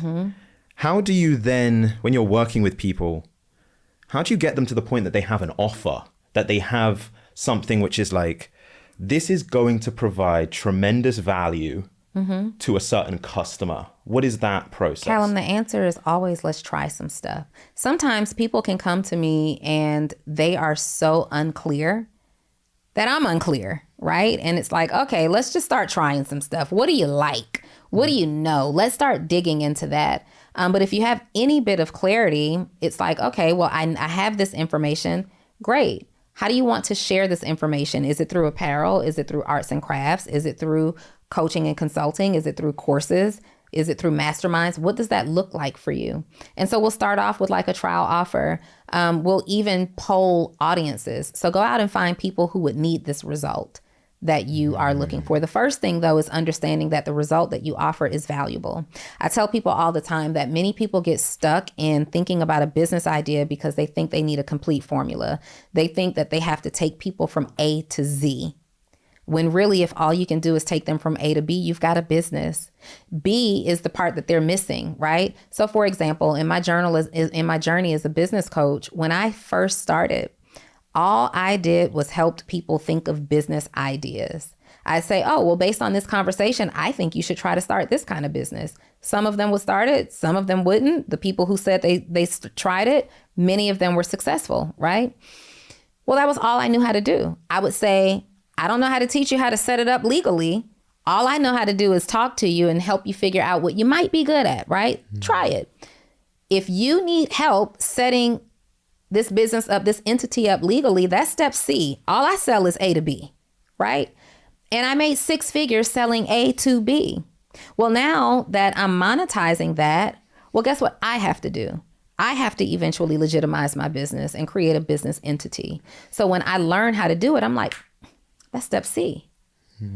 I can add that to the offer, make more money there. Okay, so now we're on to something. Okay, great. Well, you mean to tell me that just because I've established an LLC with the Secretary of State, I don't own this brand? Well, what do I have to do to own the brand? Oh, I need a trademark? Okay, well, let me go through that process. Well, guess what? Now I can teach you how to go and get a trademark. I can add, we're on step D now. And then there's steps along the way. Now I have so many people reaching out to me on social media at this time. This is 10 years ago, 12 years ago. I've got so many people reaching out to me on social media that I cannot service all these clients. I just can't keep answering all these DMs. I need a process. Okay, so let's implement a sales system. I get a website, I get a calendar link. Guess what I can teach you how to do now? Create a sales flow. And now I'm realizing, okay, I'm getting these people and they're not really doing anything with the information. Well, I'm charging $97. Maybe I read a book that said increase your rate. If you want people to take things seriously, make them pay for it. So I increased the rate to $297. It filtered out so many people who were on my wait list that now I'm talking to $297 mindsets. They're willing to invest and they're willing to go out and do the work. Well, now I can take you from A to E. I've come up with a business idea. I've created a legal business entity. I've trademarked it. I've created a sales flow and links and now websites. I've increased my process. So now if you're my prices, now if you're an entrepreneur and you need any of these things, we're working. And you keep going and keep going. we have to disconnect from the notion that you have to know everything about your industry in order to be able to start. Just start. In order to start a successful business, your first step before you can even make $1 million is to make the first dollar. And you have to have the ability to simply know one step more than somebody else and sell that one step more to somebody else. You know, I love that. I remember we had a guest come on the show. He's made like a few $1 million as a solopreneur. And very similar to your point, he says, my entire like ethos and philosophy when it comes to business is start by solving your own problems. Yes. And sell the solution. And it's actually this like very beautiful organic process where in the beginning you're just learning. To your point, like you're exploring, you're experimenting, you're trying things. Yeah. In that process, there's certain learnings. Yeah. And then from those learnings, you're improving as a person and you're improving as an entrepreneur, but you can also sell those solutions, the things that you figured out. Yeah. And I remember it was a key mindset switch for me because I think similar to what you said, we have this focus in the beginning of, I need to know everything. Like I need to be able to take someone from A to Z. And I need to be like the finished article. Even if I'm going to coach someone or teach something, I need to be the best, the biggest name. And I remember someone said this to me. They said, all you have to do is you have to be one step ahead. That's it. And if you're one step ahead, you're actually a lot of the times a better teacher than the person who is 25 steps ahead. Yes. Because you're in a relatable moment.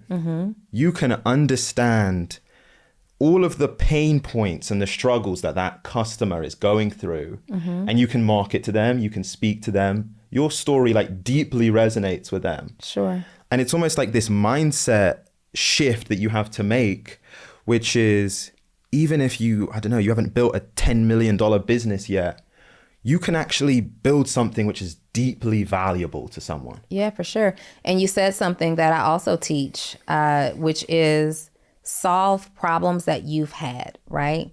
And so I know that as a business coach, people ask me all the time, well, how do you choose your client? Well, I choose clients that are a version of who I've been, or their need is a version of what I've needed before. That's what helps me to stay in my lane. That's what helps me to be able to have high level reviews and to have a high customer service satisfaction rate. That's what helps me get results, because I'm not trying to help people do something that I have no experience in. I know that my client, my customer, is a version of me. It's a person who's gone through some real life experiences. Maybe you're building from scratch. Maybe you're building with not a lot of support, not a lot of information. Maybe you're building quietly. Maybe you're a DIY entrepreneur who's trying to figure it out, but it's just taking too long. I need answers right now, right? You're that person who is multi-talented. You can do a lot of things very, very well, but you need to buckle down and you get focused. Maybe you're a person like me that has procrastinated so much. You just need accountability. Perhaps you're somebody like me that's had a terrible relationship with money, and you could get further in your business if you just had a shift in mindset on how you deal with money. Maybe you're one of those type of people. And if you are, then you resonate with me. Maybe you're a higher level entrepreneur and you're ready to start building team, but you don't know who to trust. You don't know how to delegate. This business is your baby and you don't want to give it to anybody else to do anything with, because you're afraid that once you delegate, everything's going to fall apart. I know that because I know how to solve that problem because I've been there. So I work with people in effort to help them grow, start and scale their businesses, start, grow and scale their businesses in areas. And I interview my clients because I need to make sure that I can help you. And I'm usually choosing people who I have either had that same experience or already helped somebody with a very similar experience. So start there. So it could be that you love to cook. Maybe right now you don't have the resources to cook for a lot of people, but what if you started to share your recipes? Maybe it's that. Maybe you don't want to cook in a restaurant, but could you figure out a way to multiply your gift of putting delicious ingredients together? Maybe a cookbook, maybe selling your recipes, maybe when you're just going to prepare the dinner that you were going to prepare anyway, turn your camera on and invite people to just watch you do what you do. Everything is monetizable. Everything is monetizable. And so we start right there. Who are you? What do you like to do? What have you done very well? What do you do out of necessity, out of need, right? And then also sometimes you really just got to get out there and make some money. Sometimes your first try won't be purposeful, right? It's just something that's going to make you some money. Money and having access to it will put you in a position where you might get to that purpose faster because you have the freedom and the flexibility to try different things. But as long as we're strapped for cash, you might not be able to try those things so quickly, right? So sometimes just start. Stop worrying about if this is a lifetime effort. And if it works for a month and puts an extra couple $1,000s in your pocket, did you win? Yes. Can you take that and multiply it and do something else and do something else and do something else and stop worrying about what people think? Oh, people are going to think I'm all over the place. Okay, well, they're in the same place. All right. And that place doesn't look good. They've been in the same place for the last 20 years judging you. Be all over the place if you have to be. I'm looking at your shirt and it says stay delusional. I just talked about this on a podcast episode. This is the year of delusion. I realize that delusion is a biblical principle, right? It's biblical. Yeah. It's written, right? As a man thinketh in his heart, so is he. That means that we have to think in our hearts so deeply. We have to believe so big. We have to be so strongly committed to an idea that has not happened yet. That's delusion. Making up a story in your head of what's actually true is delusion. And I think that we confuse delusion and psychotic. You need to be very delusional. You need to believe in your mind. You need to see it. Before you can hold it in your hands, you got to see it in your head. Napoleon Hill went and wrote a whole book on that one Bible verse, that one principle. As a man thinketh, think and grow rich. People who have done wildly successful stuff, they're leaving the breadcrumbs, but nobody wants the philosophy. Everybody wants the 5 steps. I've given philosophy this whole conversation, but people are still saying, yep, but how'd she do it? I just told you. This is the year of delusion. It's time for me now to get to my next goal, and I am delusional. I am already walking around as an 8-figure earner. You can't tell me I'm not. Who are you to tell me that I'm not? I am already walking around as a powerhouse leader with my lights on my office. Like I just built a podcast studio in my apartment. I have a 2-bedroom apartment, and I had the audacity to put a high-level podcast in that 2nd bedroom. And when I walk in that bedroom, I'm not walking in my guest room. I'm walking into my empire. It's full of motivation. It's a mood. It's a vibe. It's exactly what I need. If I had a big building that was just all mine, it would be the same way. I am honoring where I am today. You want to know how I did it? This is how I do it. When I leave my bedroom and then I walk down that hall on the other side of that apartment and I walk in that room, I'm clocked in. I'm clocked in. And because that's my mindset, I work like I'm always clocked in, but my energy always feels like a vacation. Right? Yeah. And these are the steps. This is how you get to fulfillment, honoring and respecting the process and taking note on yourself along the way. This is your year of delusion. Start thinking it. You need to be a 6-figure entrepreneur. Start showing up as her or him. What does that look like? Find somebody that you admire and say, okay, because that's the answer too. The answer doesn't always present itself in your thoughts. We know that doesn't happen. We can think about it all day. Sometimes we need to actually connect with someone who's already doing something that we admire. Okay, what do I like about Donni? What do I like about Callum? Let me actually pull pen and paper out, because you write it and you make it plain. Delusion. Just because I wrote it, it becomes clear. Oh, that's what the word said. I didn't come up with that. You write it and you make it plain. What do I like about Donni? What do I like about Callum? Well, what characteristics do they display? Do I display these characteristics? No, not yet. Let me become that. Let me dress like that. Let me do my makeup too. Let me present myself this way. Let me ask questions the way that Callum asks questions. Let me be as inquisitive as he is. Let me be a great listener like he is. You will find out so much about yourself by just being silent and observing other people, observing yourself, believing it. Tell yourself every single day, I am a 6-figure earner. I walk into my home. This is my estate. I live the dream life. I've done all the things. But you have to connect the feeling. It's not just about saying it. It's going to feel awkward at first. Oh, I'm an 8-figure earner. I don't believe that. Not at first.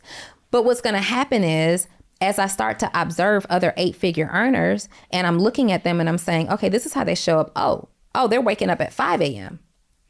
Well, as a 7-figure earner, my day didn't start until 10 a.m. Let me wake up a little earlier. Oh, you mean 8-figure earners have routines? Let me start establishing a routine. Oh, you mean they're attending conferences and they're learning? Okay. Oh, 8-figure earners are a part of private country clubs? Well, I'll join one. And now when I tell myself that I am an 8-figure earner because I've taken the steps to model that behavior, I'm believing it just a little bit more and believing it just a little bit more. And when I'm believing that a little bit more, I'm believing more in my talent, my skill sets, my ability. Now that transitions into what I'm offering to the marketplace. What do I sell? Who do I sell it to? What do I charge? But because I'm believing on a different level, these things are now starting to fall into place. And the right effort happening consistently has to produce the result that you're looking for. It just has to. You know what? There's this, it reminds me of this quote that I love, which is success leaves clues. Period.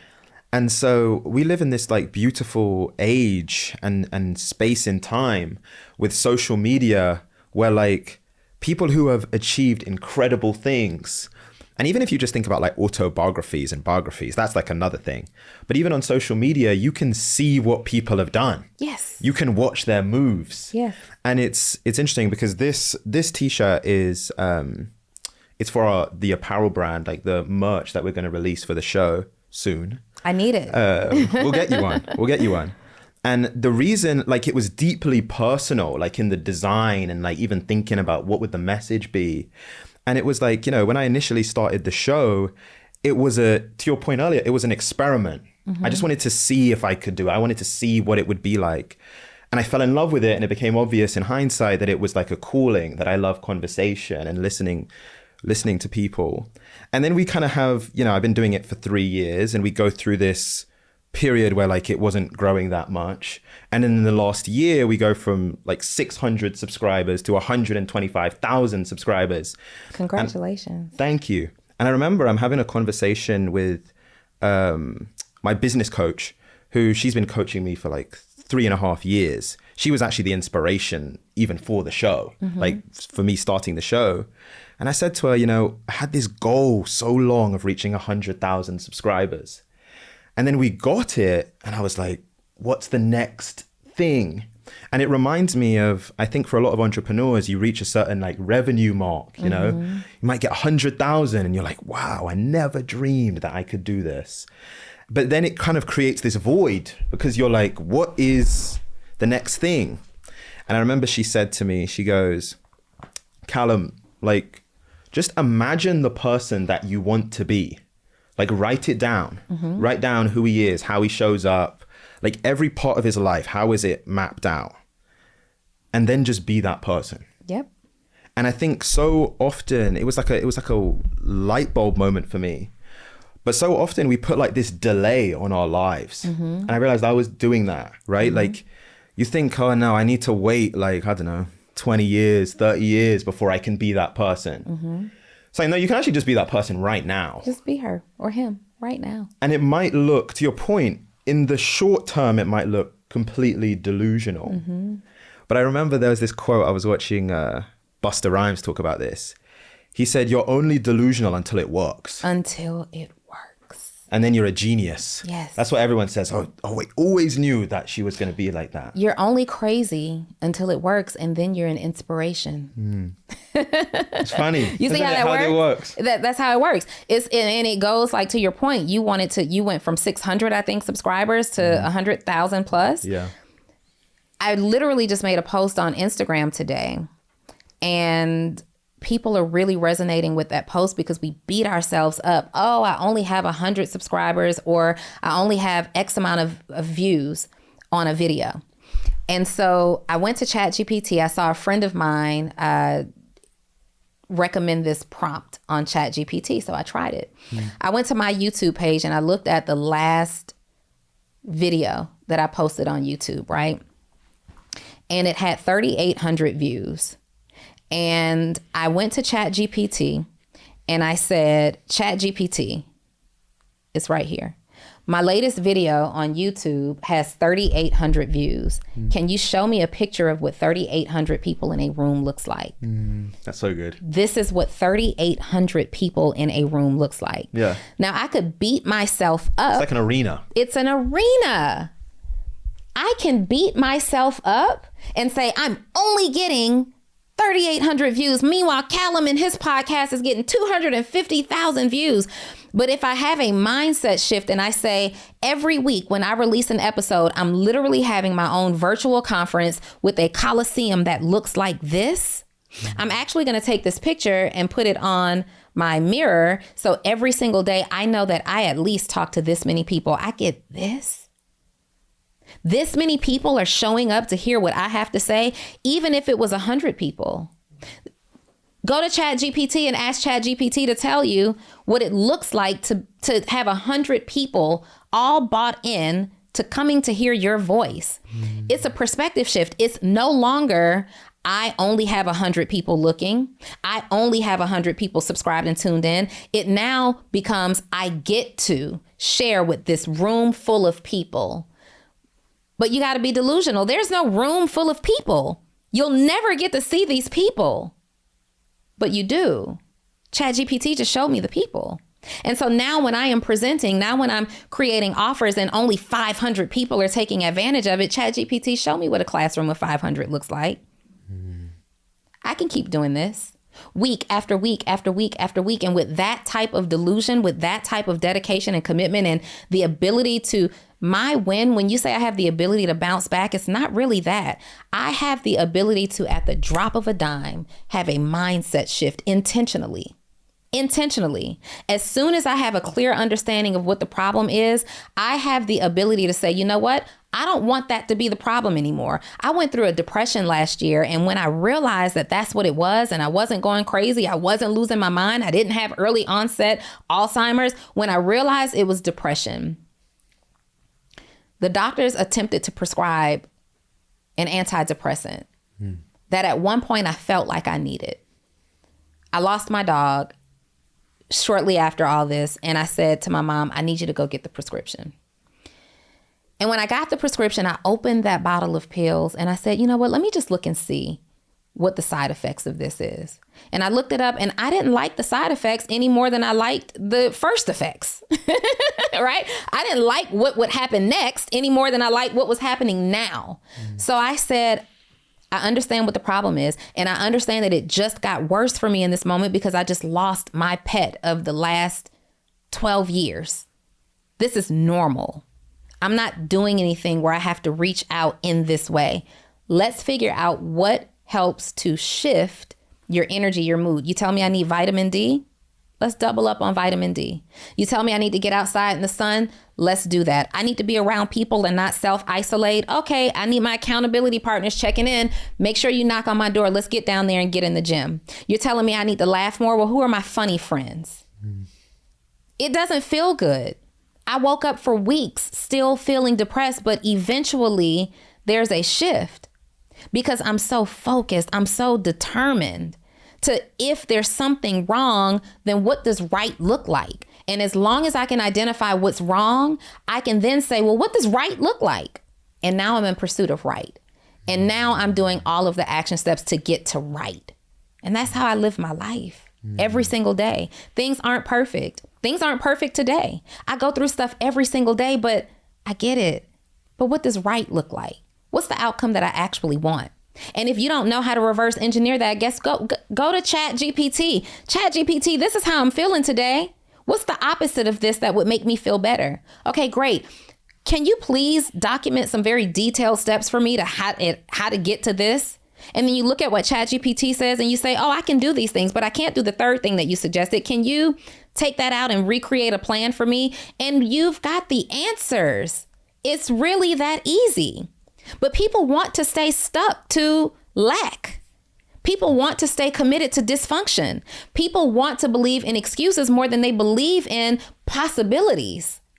That's just not the way I'm wired. And so I choose my friends very carefully. I choose who I communicate with on a daily basis very carefully. I distance myself from people that I love very dearly because I can't afford to be connected to lack. Period. And so how do we get there? I'm telling you how to get there. I can give you all the 1, 2, 3s, 4s, and 5s. But if I sit in a mastermind in a room full of my uber successful friends who are 10 times as successful as me, they'll never say, step 1 is do this thing. It's always, what are you reading?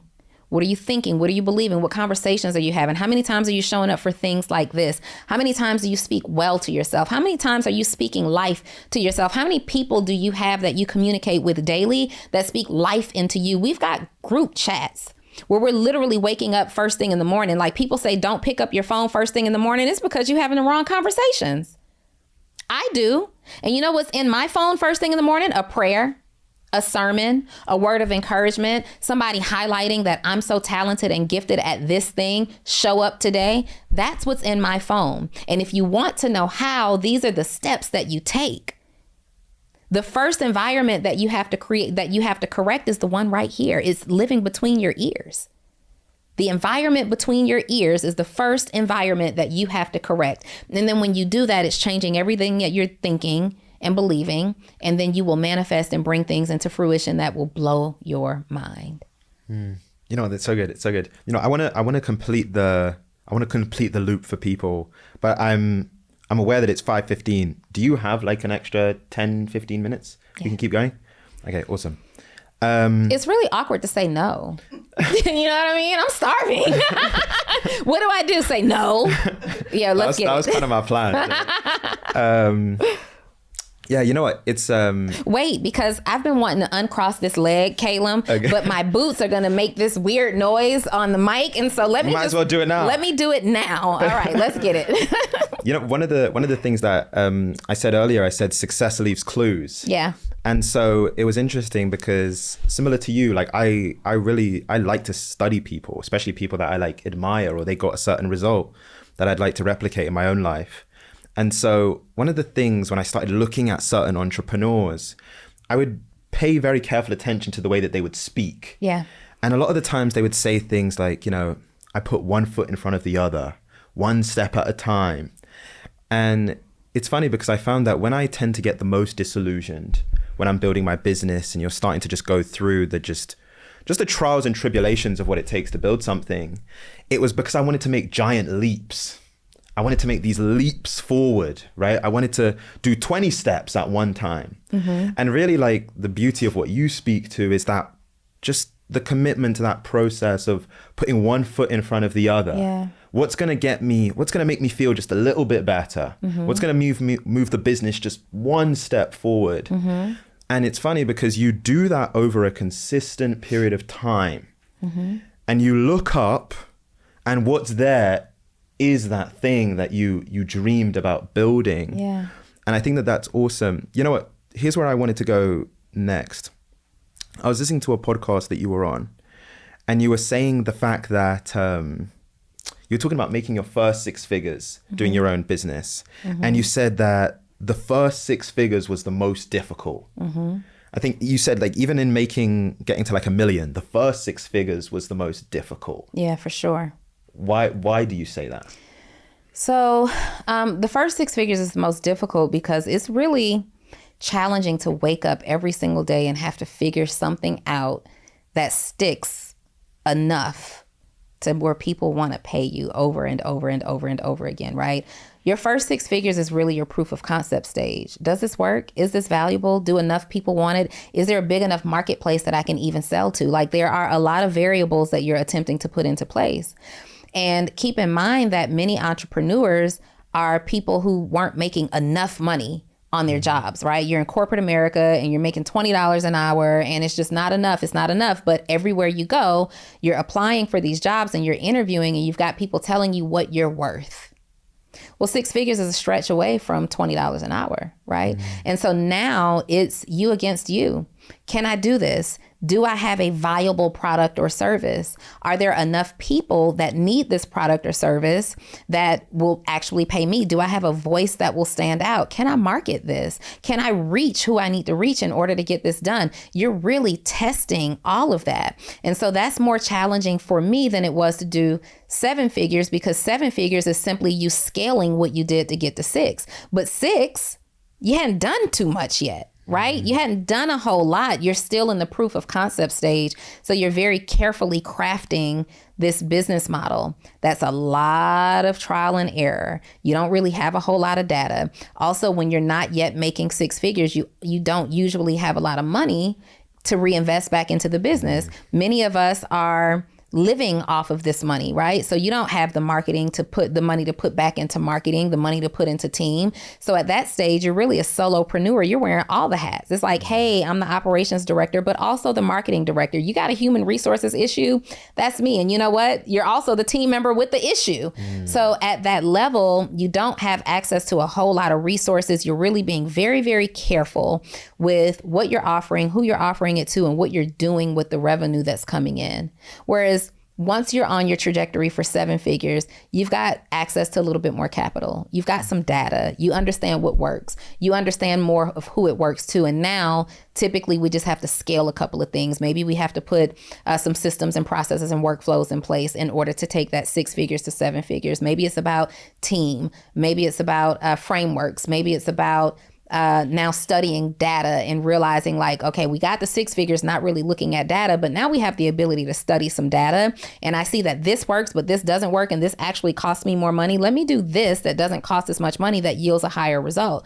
Maybe it's about you learning how to hire a team and be a good leader and be a manager of people, right? And that's the difference. The seven figure build, you've already got something to work with. You know what? This is exactly what you said. You said the first $100,000 for me was much harder to make than my first million.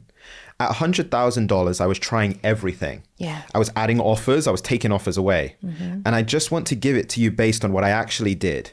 For me to get to six figures, it happened as soon as I focused on one thing. Yeah. And that quote actually reminded me of something that I heard Alex Hormozi say. Come on, Donni Wiggins sounding like Alex Hormozi.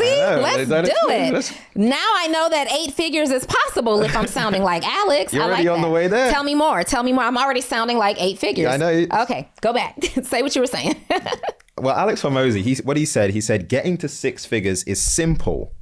All you have to do to make your first six figures is one channel, one product, one avatar. Yeah. And I love that because it makes it so simple. It's one channel, which is one marketing channel. So your Instagram or whatever it is, one product, like one offer that you have, and then one avatar, which is who's the customer. Yep. And I think so much of the time, and it's funny, right? When we're starting out, and I did this with the podcast, you want to do everything. Yes. Every offer, we were trying to be on every channel. We're on LinkedIn, TikTok, like you're doing everything. And he makes it so simple. And it was the same for you. It was when you focused on one thing, that will get you. Well, yeah, that formula in and of itself is simple. But the journey to establishing that mindset where you can go all in on one thing, that's the hard part, right? Because usually when you're on your way to your first six figures, you need this money. You're trying to find a way to make this money by tomorrow, right? And so you are willing to say yes to offers and opportunities that are not for you. You're accepting collaborations and partnerships that really don't fit into the formula. You are throwing out offers because if people will buy it, I'll sell it to them. And you have to really be willing to shift from that mindset and say, okay, I got to pick the one that I can do very well and get to the most people that I can access and do that one thing. It takes me longer to reframe the multitasker's mindset than it actually takes me to help them make their six figures. You know what I realized if I was getting deeper with it? It's actually like a confidence thing. I think it's like, at least it was for me. There's a certain level of confidence that you need to be like, I'm only doing one thing. Yeah. I remember before the podcast kind of experienced the growth it did, when people would ask me what I do, say, I have a podcast and I also have an agency and I also try and do consulting. And like, you want to spread your bets. Yeah. Because you're not super confident yet. Yeah. In one thing. Something's got to stick. Yeah. Well, that's your mindset. You're like, if I just throw out enough stuff, something will work. Something will work. Yeah, for sure. And that is the mindset. And you know what? And that really doesn't go away. What has to take its place is discipline and focus. Discipline and focus. I wake up some days and I'm like, I'm going to do this. I see somebody do something that works and I'm like, I can do that in my sleep. But that's not where I am in my business. I have no business attempting to do that. Let me stick to my basics, and my basics are going to work for me. But and then also you have to be able to differentiate between, am I just throwing a bunch of stuff out there, or am I trying things that will work? Like, is this market research, or is this me being a multitasker because I don't believe in the one thing? You know what's that, just building on that, I think the right thing, it usually comes along quite naturally. Like it's not you forcing, because I felt like that sometimes with building my business. When I've made mistakes, I'm like pressing. I'm like, there's a certain result that I want. And so I'm like, okay, let's just all of a sudden start doing this thing now. Now we're doing consulting. But it's not been naturally building towards that. You know, I want to go from 6 figures to 7 figures. And I was watching this video, and I love the way she broke it down. She said, if you want to know how to make $1 million, she said, that's one payment of $1 million, or it's 10 payments of 100,000, 20 payments of 50,000, 40 payments of 25,000, 100 payments of 10,000. And one of the things that it reminded me of, earlier on, you spoke about being in the past, you were the queen of multi-stream, or the queen of 7 streams. Multiple streams of income. Yeah. Queen of multiple streams. Yes. And this idea, and I saw this, there was a quote actually, when there was like a certain moment for you where you had this realization that, you know, a lot of the times we're told that successful people have 7 streams of income. And so a lot of people take that to mean 7 streams of unrelated income. Right. You can probably say it actually better than me. Can you just explain that realization and what that means? Yeah. So most successful people do have 7 to 16 streams of income, but it's not 7 different businesses, 7 different jobs, 7 different unrelated ideas. Typically, it's people who are learning to diversify their income. So I make a lot of money in being a business coach. Well, what can I do with that money? How can I make that money work for me? So does that mean investing in the stock market? Does that mean investing in real estate? Does that mean hiring a money manager that can, invest my money for me? What does it mean to make my money grow? And you want your money growing 7 different ways minimally, but that doesn't mean in ways that you have to actually show up and work for. Your attention still needs to be focused on the main thing, right? But maybe you are casually purchasing properties, right? You purchase this property, your realtor brings you a nice idea for a property, you purchase it, and then you employ property managers who actually do that for you. You're not walking around collecting rent.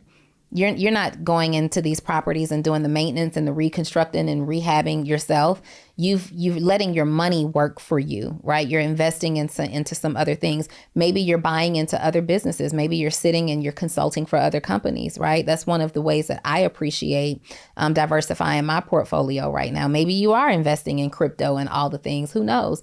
But you are putting your money to work for you without necessarily you having to work for it. You remember that first moment where you made 7 figures? I do. Is it like a vivid memory for you? Like, is it like something that is meaningful, or it just passed by? Both. It was meaningful then. I mean, every part of my journey is meaningful. I'll never say that it's not, but has it passed by at this point? Yeah. It's passed by. I mean, we've done it a few times now, right? Number one, but also the moment that I made my first 7 figures, I celebrated. I did have a small win. I remember when my Stripe account showed $1 million. I screenshot a text to my mom. I screenshot a text to some close friends. I called my business partner because we were holding each other accountable along the way. We made a decision in February of 2021 on our podcast that we would make 7 figures, right? And then we became super intentional about holding each other accountable. Even then, we were still multitasking, even though we thought we were not. We thought we had streamlined down all the way.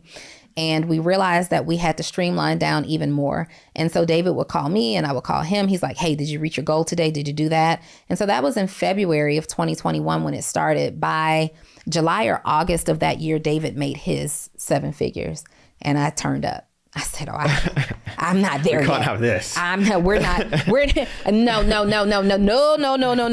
not doing that. And so then later by like October or November that year, I hit mine. And it was believable because there's a journey to 7 figures. First, you have to hit 100,000, and then 3, and then 5, and then 7. And I remember I had a $100,000 day. This happened in November. November of that year, I had my first 6-figure day. And that took me over the hump, right? And I'm like, okay, we're on to something. And by the end of that month, I made 7 figures. And then in the following year, I started off that January making $275,000, right? And that's when I knew, okay, I can do this now. I've got a framework. I can just keep doing this over and over and over again. It doesn't quite work like that, but in my mind, that's what I was believing. And there's a journey, to it and to that and to maintaining that. So once I made 7 figures, if I'm being totally honest, my mind went to, because I did it at the end of the year, the calendar reset soon after. My mind was, can I do this again? Oh, to see your merchant account start back over at 0 is one of the scariest feelings for an entrepreneur. It is scary. It is nauseating because you know what it looks like and how slowly, for some of us, those numbers climb up.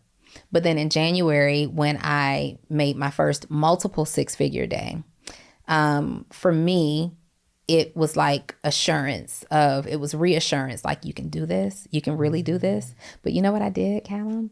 I took my foot off the brake. I said, if I can make 275, there's no rush. There's no rush. Yeah. It wasn't even impressive, honestly. I don't even know that I shared that with many people because by the time I figured out how to make 275,000, it was 225,000. By the time I made 225,000 in a day, I had friends who were celebrating having a $9 million day. Wow. So my 225 was like, I'm late to the party. I am late to the party. And that's why you have to stay inspired by your network, but you can't compare. Like we've got these friendly competitions, and so I'm not playing the comparison game, but it definitely felt like I was late to the party. And so I said, let me move the pieces around and try to do this differently. And I actually started going backwards. And it wasn't until a couple of months later that I went back to my basics and we were back on track for 7 figures. And then we've done it again and again, right? And now, where I am, it's time to move on past that. Like I'm proud of myself. I am incredibly proud of myself, not for making the money, but for what the money has allowed, what the money has made of me. It's not for making the money. It's what the money has made of me, right? And they say that when you get money, you just become more of what you were anyway. Yeah. And I'm a really good person. And I love that money exposed that. I love that my priorities are in helping other people. I live a good life. But I could be living a very different life if my priority wasn't in giving back and helping other people. So I am proud to have made the money, and I am so grateful for what this money has made out of me. Yeah. You know what? Here's where I want to end. Earlier on, we spoke about that promise that you made to your daughter. I think about that moment. I also think about earlier in your life, dropping out of college and that desire, and even at that young age, you have this desire that you want to make your mom proud. And it's even just interesting just to watch the family line, right? It's like you're making this promise to your daughter at one point, and you also want to make your mom proud at another point in your life. And the thing that even came to mind for me was right back to where we began, which was that 5th grade Denitra. And how she's feeling, and that picture on your phone. And so I'm curious, at the point that you're at now, with all the ups and downs and all of the things that you've experienced, and getting to the point where you make $225,000 in one day, which, we were speaking about delusional. That sounds even crazy to say, $225,000 in a day. I'm sure at a certain point in your life, that is completely out of the realm of possibility. For sure. And so I'm curious, when you just reflect on it now and everything you experienced and moments where you were completely broken. And if you had to have a conversation with that 5th grade Denitra, with everything that you've learned, what would you tell her? It gets gooder.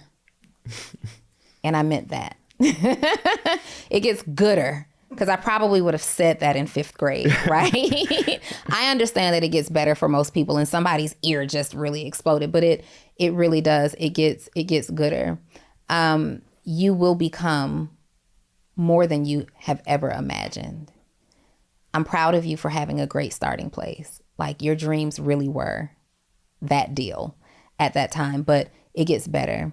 The white picket fence that you want, you didn't get it, but you bought your mom a house. You set your daughter up in her own place. The husband, it's coming. Girl, be paid. Girl, you're not getting married in your 20s, all right? Look now. It's just not in the cards for you.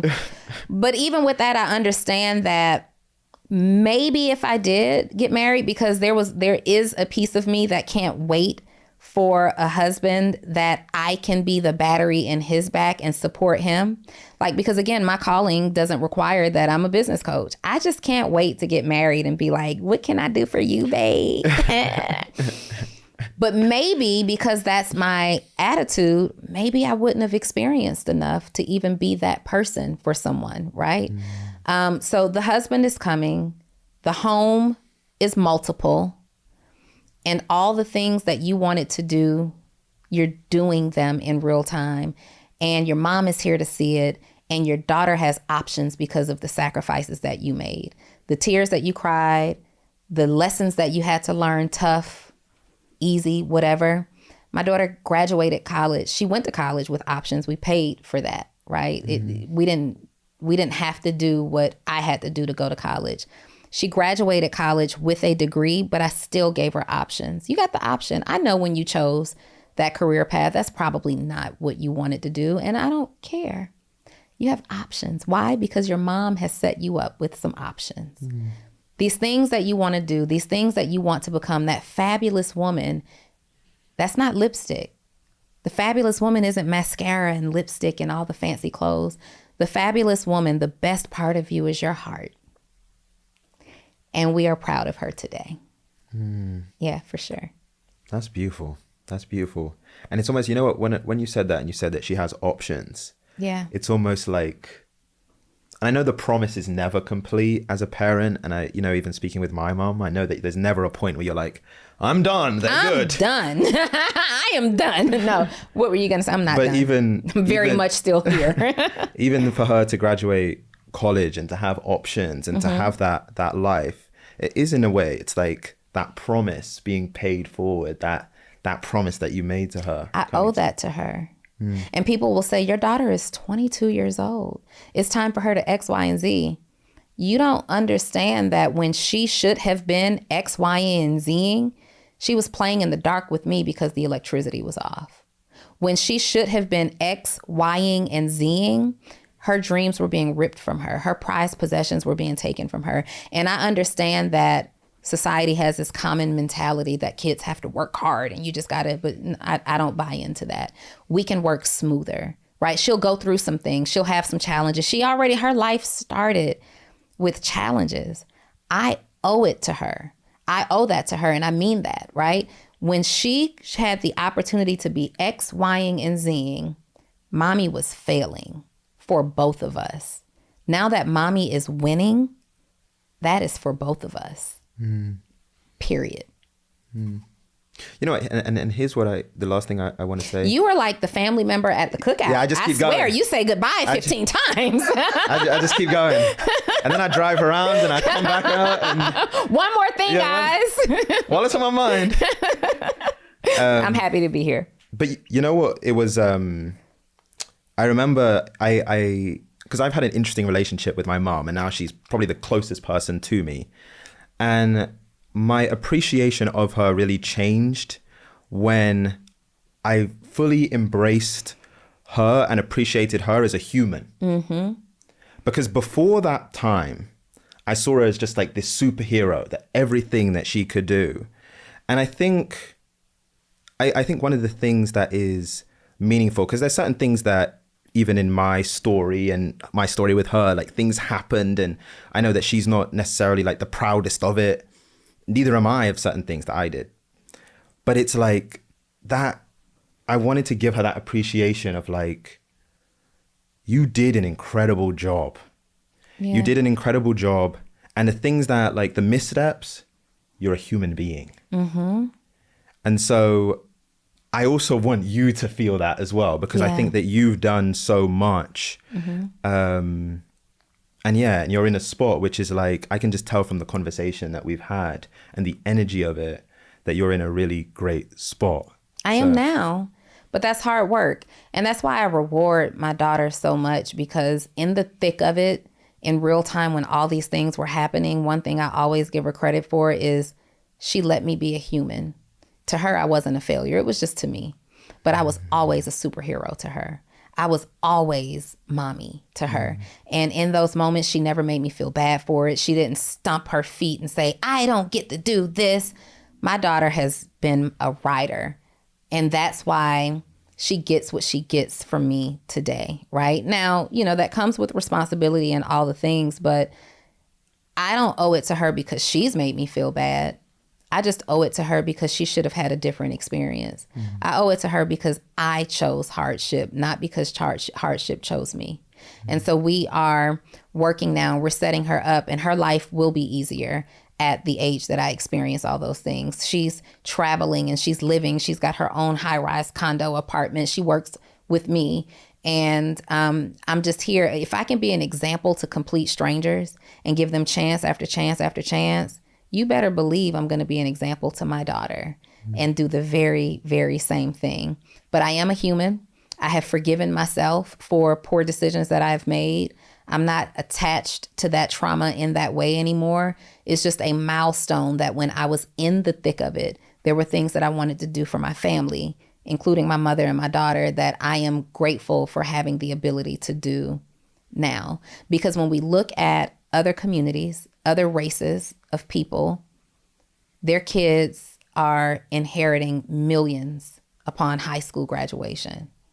So nobody can convince me that I can't get her a high-rise apartment or employ her and give her her first opportunity. These kids are getting legacies.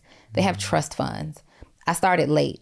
My daughter didn't have a trust fund at the end of high school, but she will have a trust fund that she has availability and access to now.